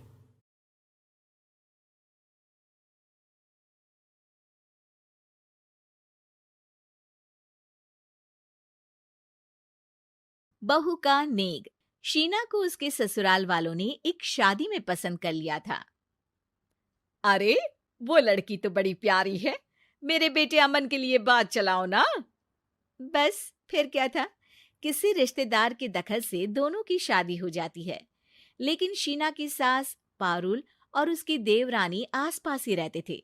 शादी के बाद शीना कहती है, सुनिए जी, ये चौका छूने की क्या रस्म होती है, जानते हैं क्या आप? अरे नहीं यार, हाँ पर मम्मी को चाची से बोलते सुना था कि आज तुमको किचन की जिम्मेदारी देंगे, तो वो लोग आ रहे हैं खाना खाने हमारे घर। हे भगवान, ये कैसी रस्म है? साड़ी पहनकर किचन में खाना बनाना, ये तो कंप्यूटर की कोड को डिकोड करने से भी ज्यादा मुश्किल काम है। अरे चिंता क्यों करती हो, माँ है ना, सब संभाल लेंगी, वो बहुत समझदार है। शीना को भी पति की बात ठीक लगती है। वहीं घर पर शीना की चाची सास, ससुर और उनकी बहू खाने पर पहुंचते हैं। शीना की चाची सास उसकी सास से कहती है, अरे कहाँ है दीदी? आप अभी भी किचन में हैं क्या? रस्म बहू की है या आपकी? चाची की बहू कहती है, और हमारी चौका छूने की रस्म थी तो हम तो सुबह 4 बजे ही किचन में पहुंच गए थे। अरे तेरी ताई ने सर पर चढ़ा रखा है बहू को। शीना सबकी बात सुने बगैर सामने आती है। अरे आज तो तेरी चौका छूने की रस्म थी ना, तुम ही देर से आई हो। वो चाची, मुझे ना साड़ी बांधने में देर हो गई। तो वक्त से उठा करो ना। पता है जब नई शादी है, रस्में होनी है, तो फिर थोड़ा कम आराम कर लोगी तो कुछ घट नहीं जाएगा। शीना की सास को बहुत बुरा लगता है कि चाची उसकी बहू से ऐसे बात कर रही है। अरे शीना, चलो किचन में, मैं तुम्हें समझा देती हूँ कि कैसे क्या करना है। देखो, मैंने सब बनाकर यहाँ रख दिया है, तुम्हें सिर्फ हलवा बनाना है। उसकी भी पूरी तैयारी कर दी है बेटा। बस किशमिश डालकर हलवा में मिलाकर लेकर आ जाना। बस फिर क्या था, एक एक कर शीना सारा खाना टेबल पर लगा देती है। अरे बहू ने इतना सब बना दिया, वाह जी वाह। तभी शीना बोल देती है, नहीं नहीं चाची, ये सब तो माँ ने बनाया है, मैंने तो सिर्फ इसे टेबल पर लगाया है। वो साड़ी पहनकर काम करना अभी थोड़ा मुश्किल होगा ना। चाची सास तो सुनकर मानो बिफर ही जाती है। ये क्या बात हुई दीदी? मैं जब शादी कर कर आई थी तो आप बड़ी थी, पर किचन में ना आप आई और ना माँ जी। हाँ, क्योंकि उस वक्त मैं बहू थी और मुझे सास के हिसाब से काम करना था। लेकिन अब मैं सास हूं तो मैं बहू को वैसे ही बनाऊंगी ना, जैसा कभी मैं बनना चाहती थी। खैर, चाची सास खाना खाकर वहां से चली जाती है। कुछ दिनों बाद, अरे शीना, ये क्या पहन रखा है? हे भगवान, इस परिवार में क्या हो रहा है? अरे क्या हुआ छोटी, इतना क्यों चिल्ला रही हो? इसने पहना क्या है? अरे दीदी, क्यों इतनी छूट दे रही हो? शीना जो कि सलवार सूट पहने खड़ी थी, चाची के गुस्से को देखते ही अंदर चली जाती है। देख छोटी, हम दोनों को आज की बहुओं से तुलना नहीं करनी चाहिए। वो दौर अलग था, आज का वक्त अलग है। देखिए दीदी, ये तो परंपरा है, हमारी सास ने हमें दी और आगे हमें अपनी बहुओं को देना है। ये क्या लगा रखा है आपने? आप तो पूरी संस्कृति ही खराब कर रही हैं। ये बोलकर चाची सास वहां से चली जाती हैं। शीना की सास चाची की बात से परेशान होकर रोने लगती है। तभी उसका पति वहां आ जाता है। अरे क्या हुआ भाग्यवान, फिर तुम्हारी देवरानी तुमको ताने देकर चली गई है क्या? हाँ, पता नहीं मैं ठीक कर रही हूँ कि नहीं, पर मुझे तो बहू के सूट पहनने में कुछ गलत नहीं लगता। अरे लोगों की बहुएं तो न जाने क्या क्या पहनकर घूम रही हैं। मैं तो उसे भी बुरा नहीं मानती। ये क्या मेरी गलती है? अरे नहीं, बिल्कुल नहीं। अपने किए फैसले का सम्मान करो। ठीक है सब। कुछ दिन निकल जाते हैं। फिर आता है शीना का पहला करवा चौथ। अरे शीना बेटा, यह त्योहार हमारे घर में बहुत मायने रखता है। तुम शाम की पूजा के लिए अच्छे से तैयार हो जाना। और सुनो, चाची सास और उनकी बहू भी यहाँ आएंगी पूजा के लिए, तो खाना भी बनाना है, वो मैं बना लेती हूँ। तुम बस आज के दिन साड़ी पहनना बेटा। शीना समझ नहीं पाती है कि चाची सास के आने पर उसकी सास उसे साड़ी पहनने को क्यों बोलती है। नहीं नहीं माँ जी, मैं सारा खाना बना लूंगी, आप उसकी चिंता ना करिए, अब तो मैंने सब कुछ सीख लिया है। शीना की सास उसकी बात पर खुश हो जाती है। छोटी को पता न चले कि मेरी बहू घर में सूट पहनती है, तो मैंने आज साड़ी पहनने को बोल दिया। क्यों लोगों को बिना वजह बात बनाने का मौका दें। शाम को सब पूजा पाठ करके बैठे होते हैं कि चाची सास की बहू चाची सास से कहती है, माँ जी, आज के दिन तो आप लोगों के घर बहुओं को नेक दिया जाता है ना? हाँ हाँ बहू, बोलना, तुझे तेरी सास से क्या चाहिए? हाँ शीना बेटा, तू भी बता दे कि तुझे क्या चाहिए। मम्मी जी, मुझे ना आपका वो रानी हार चाहिए जो आपने अभी पहना है। चाची सास थोड़ा हिचकिचाते हुए कहती है, हाँ हाँ हाँ, ले लेना, सब तेरा ही तो है। तुझे कौन सा हार चाहिए बहू? माँ जी, मुझे नेक में आपसे परमिशन चाहिए कि आप मुझे नौकरी की इजाजत दें। आप तो जानती हैं कि मैं और ये एक ही कॉलेज में एक ही क्लास में साथ में थे, लेकिन आज वो कहाँ है और मैं कहाँ। वाह जी वाह, ये भी सुनना बाकी रह गया था। इस खानदान की बहू नौकरी करने बाहर जाएगी। और मैं भी तो इंटर पास हूँ, पूरे 2nd डिवीजन, लेकिन कभी मजाल है कि नौकरी की बात की हो। पर दीदी, मैंने MBA किया है, वो भी बड़े संस्थान से। तभी शीना का पति और ससुर भी वहां आ जाते हैं। देखो बेटा, मैं वही सोच रहा था कि तुम नौकरी करने के लिए क्यों नहीं बोल रही हो। मुझे लगा शायद तुम नौकरी करना नहीं चाहती हो। नहीं पापा, वो तो हमेशा से ही कुछ नाम कमाना चाहती है। अपने माता पिता को भी इसने कहा था कि वो आप लोगों को अपनी तरह से समझ लेगी। सास को शांत दिखकर शीना कहती है, मम्मी जी, मैं वादा करती हूँ घर का सारा काम करके ही ऑफिस जाऊंगी। खाना पीना किसी भी चीज के लिए घर वालों को परेशानी नहीं होने दूंगी। वक्त से पहले उठूंगी और काम वाली को भी हटवा दूंगी। शीना की बात सुनकर सास हंस पड़ती है। अरे शीना, ये ज्यादा हो गया हाँ? बिल्कुल काम करो बेटा, पढ़ी लिखी हो, नौकरी में अच्छा कर सकती हो। जरूर बेटा, दिया तुम्हें तुम्हारा नेग। हाँ, पुरानी परंपरा जरूरी नहीं कि अच्छी ही हो, कभी कभी बदलाव लाना भी जरूरी होता है, जिसे देर से ही सही लेकिन समाज अपना ही लेता है।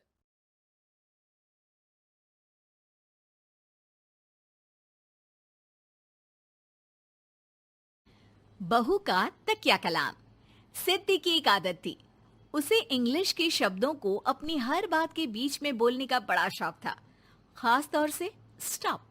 स्टॉप मम्मी जी, ये क्या कर रही हैं? बिल्कुल स्टॉप हो जाइए। कितनी बार कहा है कि किचन में कुछ भी सामान इधर उधर करने से पहले पूछ लीजिए। अरे क्या स्टॉप स्टॉप करती रहती है, तेरा बस चले तो पूरी दुनिया स्टॉप करा दे। और हाँ, सामान इधर उधर नहीं, मैं बस ये देख रही थी कि चीनी कहाँ है, चाय पीने की तलब थी। स्टॉप मम्मी जी, अब ये मत बोलिए कि आपको ये भी नहीं पता कि किचन में चीनी कहाँ होती है। सास को सिद्धि की बात बिना सर पैर की लगती है। वो उससे बहस नहीं करना चाहती, सो वहां से निकल जाती है। सिद्धि कमरे में। स्टॉप, मैं कहती हूँ बिल्कुल स्टॉप। मैंने कहा बिल्कुल स्टॉप। नहीं करता स्टॉप बिल्कुल। अरे यार, बिजली की वायर जोड़ रहा था, तुमने स्टॉप होने के लिए बोला और ये देखो क्या हुआ, करंट लग गया। अब करंट लगने पर चिल्ला रहा हूँ तो भी स्टॉप। अरे चाहती क्या हो तुम? स्टॉप, मैं क्या चाहती हूँ? अरे अब कैसे स्टॉप हो जाऊं? मेरा मतलब है स्टॉप स्टॉप। सिद्धि फिर चली जाती है सब्जी वाले के पास। भैया, वो बैंगन किलो और आलू 5 किलो। Stop stop. काफी देर होने के बाद भी सिद्धि को उसका सामान नहीं मिलता। क्या है भैया, कब से बोल रही हूँ, आलू 5 किलो, बैंगन 2 किलो, फिर दे क्यों नहीं दे रहे हो? भैया स्टॉप। बहन जी, मैं तो 2 मिनट में तोल दूं, लेकिन आप ही तो बोल रही हैं स्टॉप। अब इतनी तो अंग्रेजी हम भी जानते हैं ना कि स्टॉप का मतलब होता है कि रुक जाओ, तो रुक गए भाई। अरे यार, क्या लोग हैं। स्टॉप। अरे तोलो तोलो चलो। किसी तरह सामान लेकर सिद्धि घर आती है, जहां वो देखती है कि ढेर सारे मेहमान बैठे होते हैं। सिद्धि आते ही जोर से चिल्लाती है, स्टॉप, आप यहाँ सब कैसे? अरे अब कैसे स्टॉप हो जावे बहू, जितना आना था आ गए हम। हाँ बैठिए ना। सासू माँ, आप बात करिए, मैं चाय बनाकर ला रही हूँ। सभी बात करने में लग जाते हैं कि तभी सिद्धि किचन से निकल कर आ जाती है। Stop stop. अरे क्या खाएंगे आप लोग? पकौड़ी बना दूं या चीला, या फिर इडली बना दूं? अरे जो मर्जी बना दो, बस ले आओ जल्दी से बहू, इन लोगों को निकलना है, कोई जरूरी बात करने आए हैं। अच्छा अच्छा स्टॉप। सिद्धि स्टॉप वाला अपना तकिया कलाम बोलकर निकल जाती है, लेकिन थोड़ी देर बाद जब वो कमरे में चाय नाश्ते के साथ आती है तो जरूरी बात हो गई आप लोगों की, या मेरे डर से शांत हो गए कि चुप हो जाओ सिद्धि आ गई है। बोलिए ना। बस जैसे ही सिद्धि ने कहा बोलिए ना, घर में चकर पकर की आवाज गूंजने लगती है। अरे तुम स्टॉप क्या बोल कर गई, सभी शांत हो गए, अब बात शुरू करेंगे। हाँ भाई बहू, तुम वो स्टॉप बोल कर गई तो हम लोगों को लगा कि शायद तुम भी सुनना चाहती हो कि हम लोग क्या बात कर रहे हैं। फिर जो मेहमानों की बात शुरू होती है वो घंटों बीत जाते हैं, चलती ही रहती है। अरे तेरे स्टॉप के चक्कर में दोपहर हो गई, अब जाकर सबके लिए जा खाना बना कर लिया। तभी स्टॉप नहीं बोला होता तो अब तक बात खत्म हो चुकी होती। बेचारी सिद्धि करती भी क्या, खुद के स्टॉप बोलने की आदत से खुद ही परेशानी मोल लेती है। आप लोग खाना खाकर जाइए, हाँ मैं जा रही हूँ बनाने। मम्मी जी लेकिन स्टॉप, मैं ना खाना बना कर लाती हूँ। सिद्धि सबको खाना खिलाकर विदा करती है। पूरी तरह से थक चुकी सिद्धि शाम को पार्क में वॉक करने जाती है। स्टॉप यार, आज तो मैंने बहुत खा लिया, पेट लग रहा है कि फट ही जाएगा। सहेली एक जगह खड़ी होकर सिद्धि की बातें सुनती है। सिद्धि उसे दिन भर की सारी बातें कहती है। स्टॉप यार स्टॉप, चल मैं घर जा रही हूँ, सोचा था थोड़ा वॉक कर लूंगी, पेट हल्का हो जाएगा। सारा दिन काम कर करके थक भी गई थी, लेकिन यार तेरे कारण बस खड़ी ही रह गई। वैसे तो पार्क करने क्या आई थी? और यार बड़ी अजीब लड़की है, मैंने कितनी बार बोला कि मैं वॉक पर आई थी, लेकिन तू स्टॉप स्टॉप बोलकर रोक लेती थी मुझे। यार प्लीज अब तू जा, मैं वॉक करके ही घर जाऊंगी। ओ यार वो स्टॉप तो मेरा तकिया कलाम है। घर के सभी लोग सिद्धि के स्टॉप से परेशान थे। वे कभी उसके बोलने पर स्टॉप हो जाते तो मुसीबत आ जाती, कभी नहीं होते तो भी मुसीबत आ जाती। अरे मैं तो इस बहू के तकिया कलाम से परेशान हो गई हूँ। अरे कोई तो उसकी ये आदत हटाए। देखो माँ, ये जो आदत होती है ना, जब तक खुद की जान पर न बन जाए आदत छूटती नहीं। अरे उसकी जान पर बनाए उससे हमें क्या, हम लोगों के लिए तो ये परेशानी का कारण बनती ही जा रही है। उधर सिद्धि खुद सोचती है, अरे यार पहले बाजार से देर, फिर दिन का सारा खाना, और फिर पार्क में मैं टहल भी नहीं पाई। क्या करूं? इस तकिया कलाम के कारण मैं खुद ही परेशानी झेल लेती हूँ। एक काम करती हूँ, आज से सोच समझकर बोला करूंगी। बहू स्कूटी उठाती है और निकल जाती है, लेकिन जैसे ही वो बीच चौक पर पहुंचती है स्कूटी फिसल जाती है और वो नीचे गिर जाती है। हाय रे, कोई तो बचाओ, किसने टक्कर मार दी मुझे, कितना दर्द हो रहा है, कोई तो डॉक्टर के पास लेकर चलो। स्टॉप। बस जैसे ही बहू स्टॉप बोलती है सारे वहीं रुक जाते हैं। बड़ी घमंडी औरत है, एक तो हम बचा रहे हैं, ऊपर से देखो स्टॉप बोल रही है। स्टॉप, कोई नहीं है क्या इस पूरे शहर में? बहू अपने तकिया कलाम की रट लगा कर रखती है। स्टॉप, कोई है कोई स्टॉप? लोग उसकी मदद के लिए आगे तो आते हैं, लेकिन जैसे ही उसका तकिया कलाम सुनते हैं वहां से निकल जाते हैं। तभी कहीं से उसका पति लौट रहा था। वो बीवी को रास्ते में पड़ा देख हैरान रह जाता है। अरे तुम यहाँ, कितनी चोट लगी है तुम्हें? पति आसपास खड़े लोगों पर गुस्सा हो जाता है। आप लोगों को दिखाई नहीं दे रहा कि मेरी बीवी को चोट लगी है?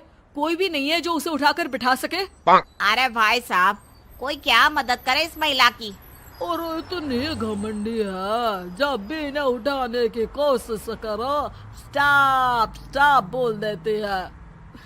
स्टॉप, ये क्या बोल रहे हैं आप लोग? मैं पिछले आधे घंटे से दर्द सह रही हूँ। स्टॉप। पति समझ जाता है कि मामला क्या है। वो सर पर हाथ रख लेता है, लेकिन जल्दी ही बीवी को डॉक्टर के पास ले जाता है। ओह, इन्हें तो बहुत ज्यादा चोट लगी है। आप लोगों ने इन्हें लाने में कुछ ज्यादा ही देर कर दी है। रुकिए मैं चेक करता हूँ। डॉक्टर जैसे ही बहू के पास पहुँचता है। हाँ तो मैम, कहाँ चोट लगी है आपको? यहाँ। स्टॉप।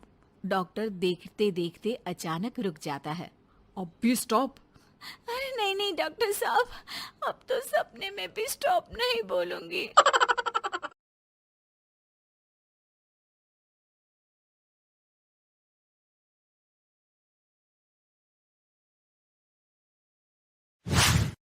बड़बड़ाती जिठानी। सिम्मी की शादी एक जॉइंट फैमिली में होती है जहां उसके पति राकेश के चाचा चाची भी साथ रहते थे।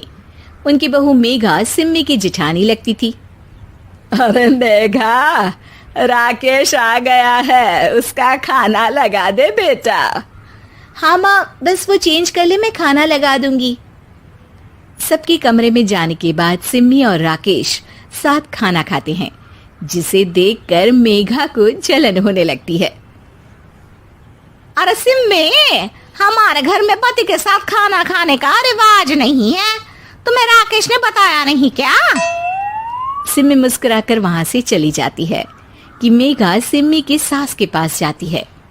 अरे चाची जी, राकेश भैया तो सीधे हैं, कछु नहीं बोलते, कछु नहीं समझते, लेकिन आप तो सयानी है ना।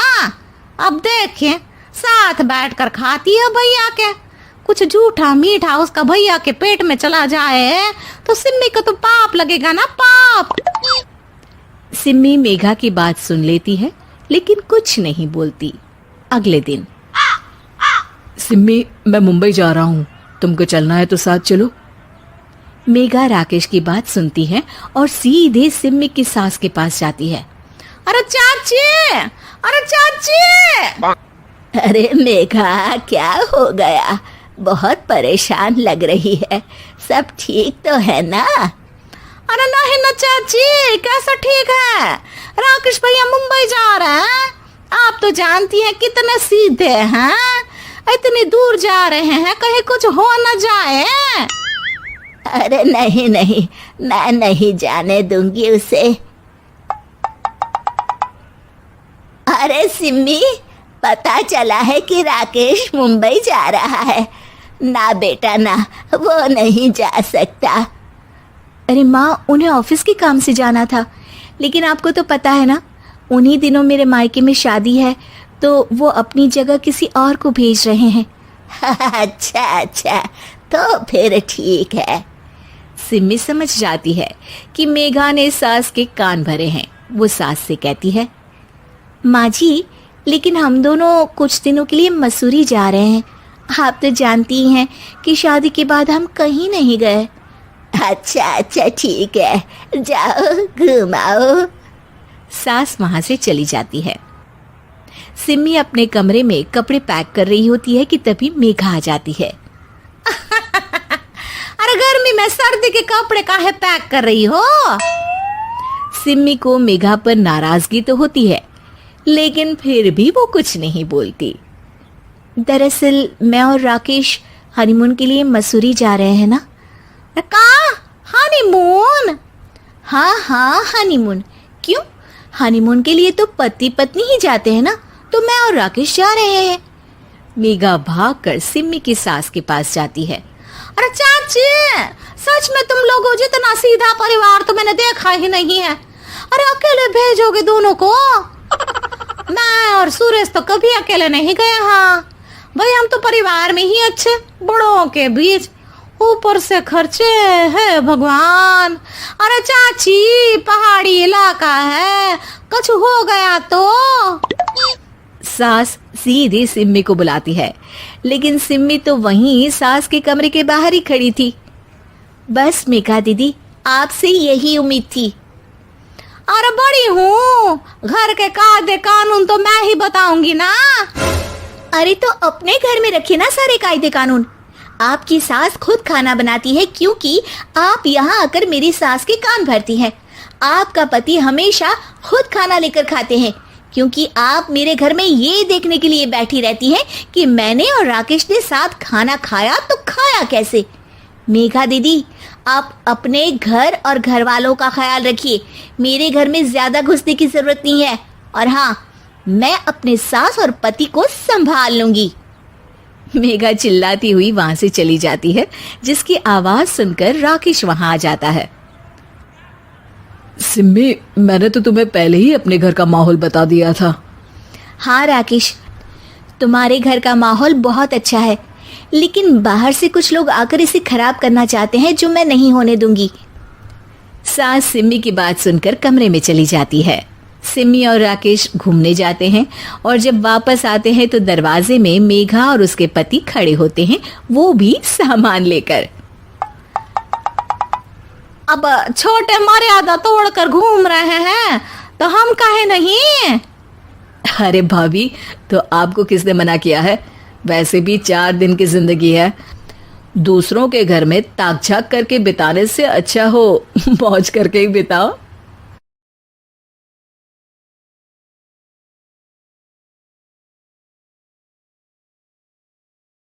फैशनेबल बहू, संस्कारी ननद। शोभा की इकलौती बेटी साहिल ने एक फैशनेबल लड़की विभा से लव मैरिज कर ली और उसे अपने घर ले आया। उसकी माँ ने दोनों को देखा तो बोलने लगी, अरे साहिल, ये किस नाटक वाले को ले आया तू? और इसने ये इतने छोटे कपड़े क्यों पहन रखे हैं?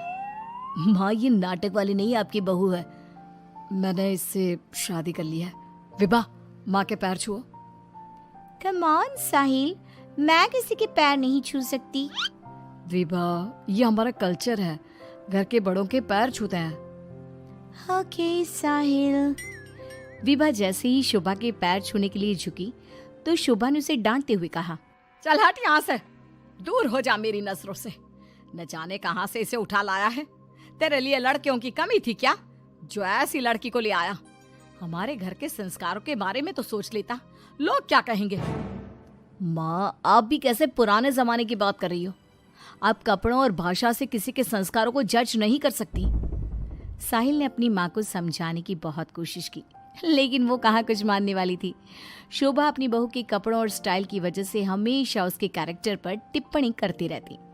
एक दिन विभा अपनी सास के लिए चाय बनाकर लाई। गुड मॉर्निंग मॉम, ये आपकी टी।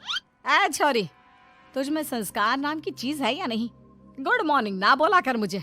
हमारे यहाँ बहुएं पैर छूती है और तूने ये कैसे कपड़े पहने? देख जरा मेरी बेटी रानी को, सीधे सादे कपड़े पहनती है वो। मॉम, आपकी बेटी को फैशन की बिल्कुल भी नॉलेज नहीं है। उसी तो आप तंबू भी दे देंगी ना तो वो तंबू भी पहन लेंगी। देखो माँ, भाभी कैसे मेरा मजाक उड़ा रही हैं। रानी, मैं तुम्हारा मजाक नहीं उड़ा रही, मगर जरा देखो खुद को, कैसी लग रही हो। तुम्हें फैशन का बिल्कुल भी सेंस नहीं है। कुछ तो लड़कियों वाली हरकतें किया करो। चलो कोई बात नहीं, मैं आ गई हूँ ना, सब सिखा दूंगी। इतना कहकर विभा वहां से चली जाती है और रानी सोचने लगती है, भाभी आपने मेरा मजाक उड़ाकर अच्छा नहीं किया। अब देखो मैं कैसे आपको इस घर से बाहर निकालती हूँ।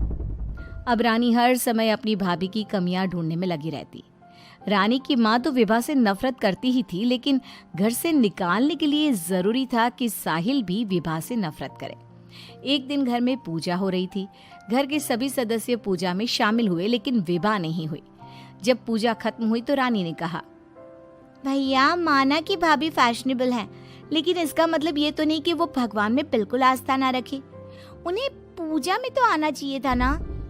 हाँ बेटा, तूने अपनी मर्जी से शादी तो कर ली, अब अपनी मॉडल बहू को घर के तौर तरीके तो सिखा दे।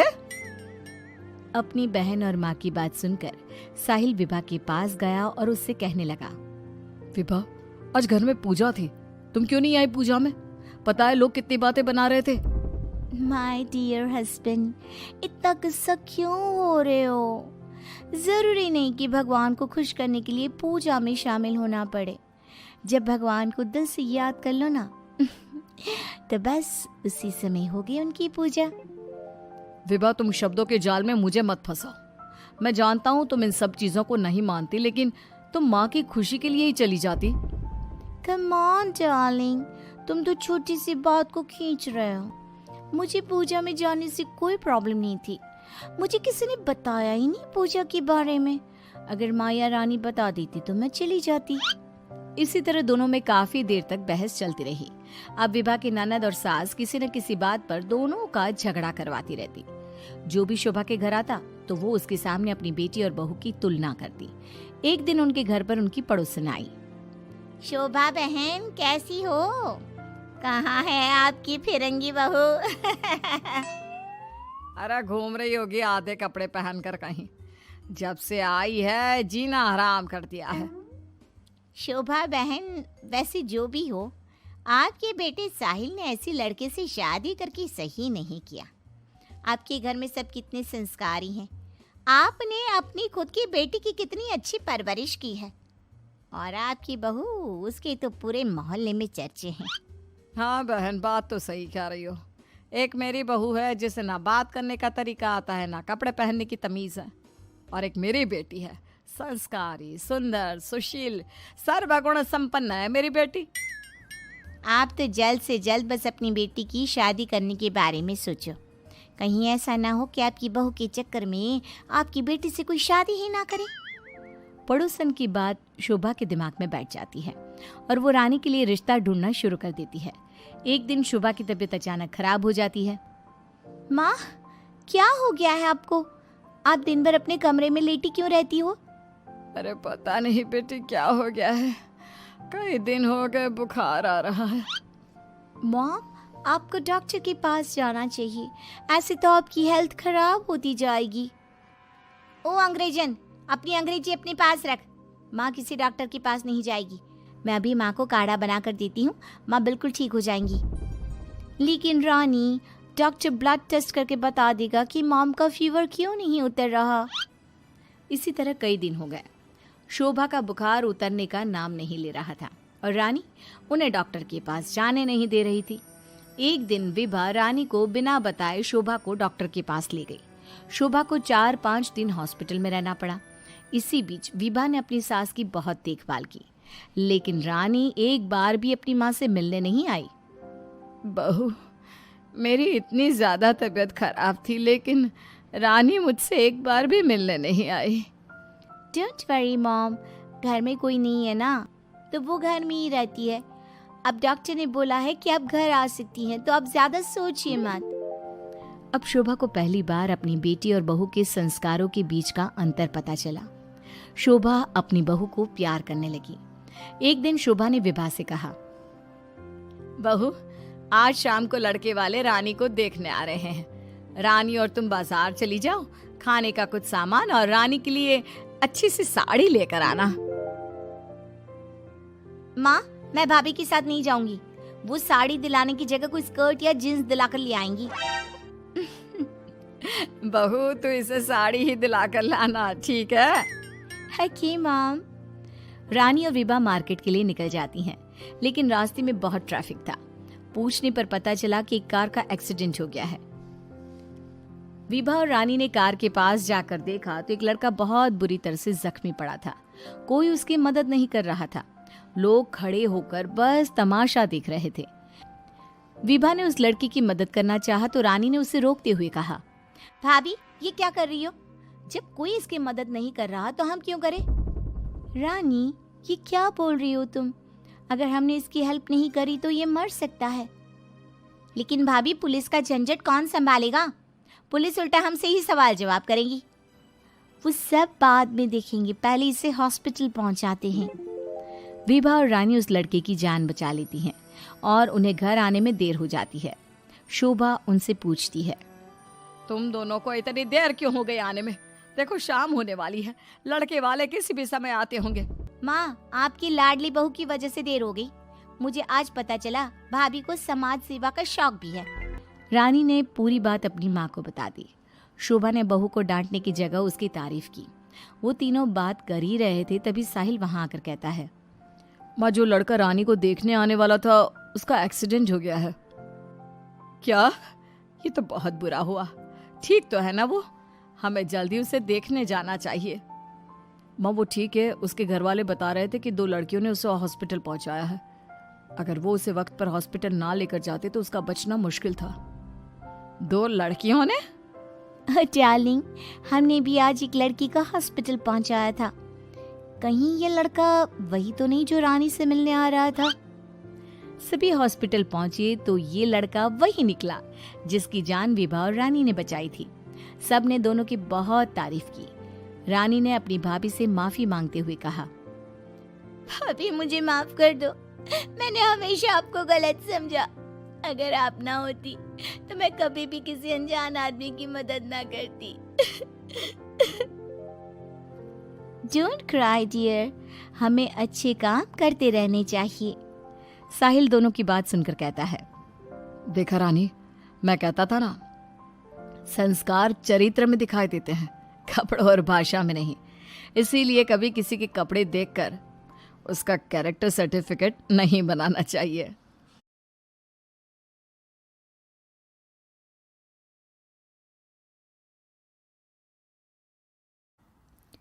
फिटनेस वाली बहू। चंद्रनगर गांव में सुगना अपने बेटे रमन के साथ रहा करती थी। कुछ ही दिनों में उसकी शादी राधा नाम की एक लड़की से हो जाती है। राधा फिटनेस को लेकर बहुत ज्यादा सजग होती है और वो घर के बाकी लोगों को भी दिन भर फिटनेस टिप्स देती रहती है। बहू, आज तो मुझे आलू पूरी खिला दो। नहीं माँ जी, उसमें बहुत ज्यादा फैट और कोलेस्ट्रॉल होता है। आपको तो मैं आज प्रोटीन सलाद बनाकर खिलाऊंगी। कुछ दिनों तक तो सब ठीक लगता है, मगर धीरे धीरे सुगना और रमन दोनों ही राधा की इस आदत से परेशान होने लगते हैं। राधा, मैं मानता हूँ हमें फिटनेस के प्रति सजग रहना चाहिए, मगर बाकी की चीजें भी खानी उतनी ही जरूरी है। रोज रोज प्रोटीन सलाद थोड़ी ना खाया जाता है। आपको तो खुद तला फला खाना है, माँ जी का तो आप बस बहाना बना रहे हो। देखो जी, जो आप खाते हो आप वही बन जाते हो। अरे मुझे ये सब ज्ञान मत दो राधा, मैं बस ये कहने की कोशिश कर रहा हूँ कि हर चीज खानी जरूरी होती है। तेल और घी भी खाना जरूरी होता है एक मात्रा में। खैर, तुम नहीं समझोगी। कुछ दिनों बाद तीज आने वाली होती है और सुगना अपने दोस्तों के लिए तीज पार्टी रखती है। अरे बहू, आज तीज है और मैंने कुछ सहेलियों को खाने पर बुलाया है। कुछ अच्छा सा उन सब के लिए पकाना। ठीक है माँ जी। शाम को सुगना की सब दोस्त आ जाती हैं। सुगना सबको अपनी बहू से मिलवाती है। अरे वाह सुगना, तुम्हारी बहू तो बहुत ही खूबसूरत है। सिर्फ खूबसूरत ही है या गुनी भी? अरे नहीं नहीं, मेरी बहू बहुत ही संस्कारी है, घर का सारा काम भी खुद करती है। थोड़ी देर सब गप्पे मारते रहते हैं, फिर राधा टेबल पर खाना लगा देती है। खाना लगा दिया है मैंने, आप सब खा सकते हैं। सब लोग टेबल पर आते हैं। अरे ये सब क्या है? आंटी, ये पालक का सूप है और वो स्प्राउट सलाद। वो सब तो ठीक है बहू, मगर खाना कहाँ है? आंटी, यही खाना है, इससे हेल्थ भी बनी रहेगी और आप सबकी उम्र में तो यही खाना ठीक रहता है। हमारी उम्र मतलब? अरे हम कोई बुढ़िया थोड़ी ना हो गई हैं। और ओ सुगना, अगर खिलाना ही नहीं था तो हमको बुलाया ही क्यों? सब मूड खराब हो गया तीज के दिन, चलो यहाँ से। और ये सब बोलते हुए सब औरतें चली गई। अरे ऐसा क्यों किया राधा? मैंने बोला था ना कि कुछ अच्छा बनाना। तुम्हारे फिटनेस टिप्स हर जगह अच्छे नहीं लगते। आज तुम्हारी वजह से सब मुझे इतना सुना कर गई। जाओ, अब वो पालक सूप और सलाद खुद ही खाओ। उधर रमन भी राधा की इस आदत से बहुत परेशान हो जाता है, क्योंकि वो रोज उसके टिफिन में कोई ना कोई सलाद बनाकर देती और दाल देती। और एक शाम जब रमन ऑफिस से लौटता है तो अचानक गुस्से से आग बबूला हो जाता है। राधा, ओ राधा! आ रही हूँ, चिल्ला क्यों रहे हो? चिल्लाऊंगा ही ना, आज ऑफिस में मैं बेहोश हो गया था। अरे मगर क्यों? अरे तुम जो फिटनेस के नाम पर रोज ही सलाद और दाल देती हो ना, टिफिन में उससे मेरा पेट नहीं भरता और मुझे वीकनेस की वजह से चक्कर आ गए। मगर उसमें तो प्रोटीन होता है। हर चीज लिमिट में अच्छी लगती है राधा, चाहे वो फिर प्रोटीन ही क्यों ना हो। उसके अलावा भी सबकी मात्रा खाने में जानी चाहिए। मैं तो बस आप सबकी सेहत के लिए ये सब करती हूँ। अरे इतना भी मत करो, हमें खुला छोड़ दो थोड़ा। थोड़े दिनों बाद एक दिन जब सुगना मंदिर से लौटकर आ रही होती है तो अचानक से गिर जाती है और उसकी सब उंगलियां और हाथ पैर जोर से अकड़ जाते हैं। कुछ लोग मिलकर उसे घर छोड़ जाते हैं। घबराई हुई राधा तुरंत डॉक्टर को बुलाती है। डॉक्टर साहब, माँ जी को क्या हो गया है? इनका पूरा चेकअप करना होगा। वैसे तो मुझे लग रहा है कि इनको गठिया हुआ है, इतना तो पता चल रहा है। गठिया? बाप रे! हाँ गठिया, इनके घुटनों और सभी जोड़ों में जो लचक, जो चलने फिरने के लिए ऑयल चाहिए ना, वो अब नहीं है। अरे कैसी बातें कर रहे हैं आप? मैं तो इनकी सेहत का बहुत ख्याल रखती हूँ। रोज प्रोटीन सलाद खिलाती हूँ और सूप भी। मतलब ये बिल्कुल भी ऑयल या घी नहीं खाती? नहीं नहीं। अरे कैसी बातें कर रही हैं आप। खाने में एक मात्रा में घी या ऑयल का होना बहुत ही आवश्यक होता है। अगर वो पेट में नहीं जाएगा तो जोड़ों में जो ग्रीस होता है वो खत्म हो जाता है। ओह, ऐसा क्या डॉक्टर? माँ जी ठीक तो हो जाएंगी ना? हाँ हाँ, हो जाएगी। थोड़ी देर बाद रमन भी ऑफिस से आ जाता है। क्या हुआ माँ? कुछ नहीं बेटा, बस ऐसे ही गिर गई थी। ये सब मेरी गलती की वजह से हो रहा है, मुझे माफ कर दीजिए आप दोनों। राधा रमन को सब कुछ बताती है। I am sorry Raman. अति हर चीज की बुरी होती है राधा, इसलिए मैं तुमको बार बार बोला करता था। तुम्हारी फिटनेस के प्रति जागरूकता अच्छी लगती है, लेकिन शरीर में हर तरह की प्रोटीन जाना भी जरूरी है। जी, आप बिल्कुल सही कह रहे हैं, मुझे माफ कर दीजिए। मैं अपने हाई क्लास फ्रेंड के दिखावे और बहकावे में आ गई थी। मैं दोबारा ऐसा कभी नहीं करूंगी और माँ जी का ख्याल डाइट चार्ट के मुताबिक ही रखूंगी। ये हुई ना बात। अब मेरे लिए आज अपने हाथों से देशी घी के गर्मा गर्म आलू के पराठे बना दो, तो ही मैं माफ करूंगा तुम्हें।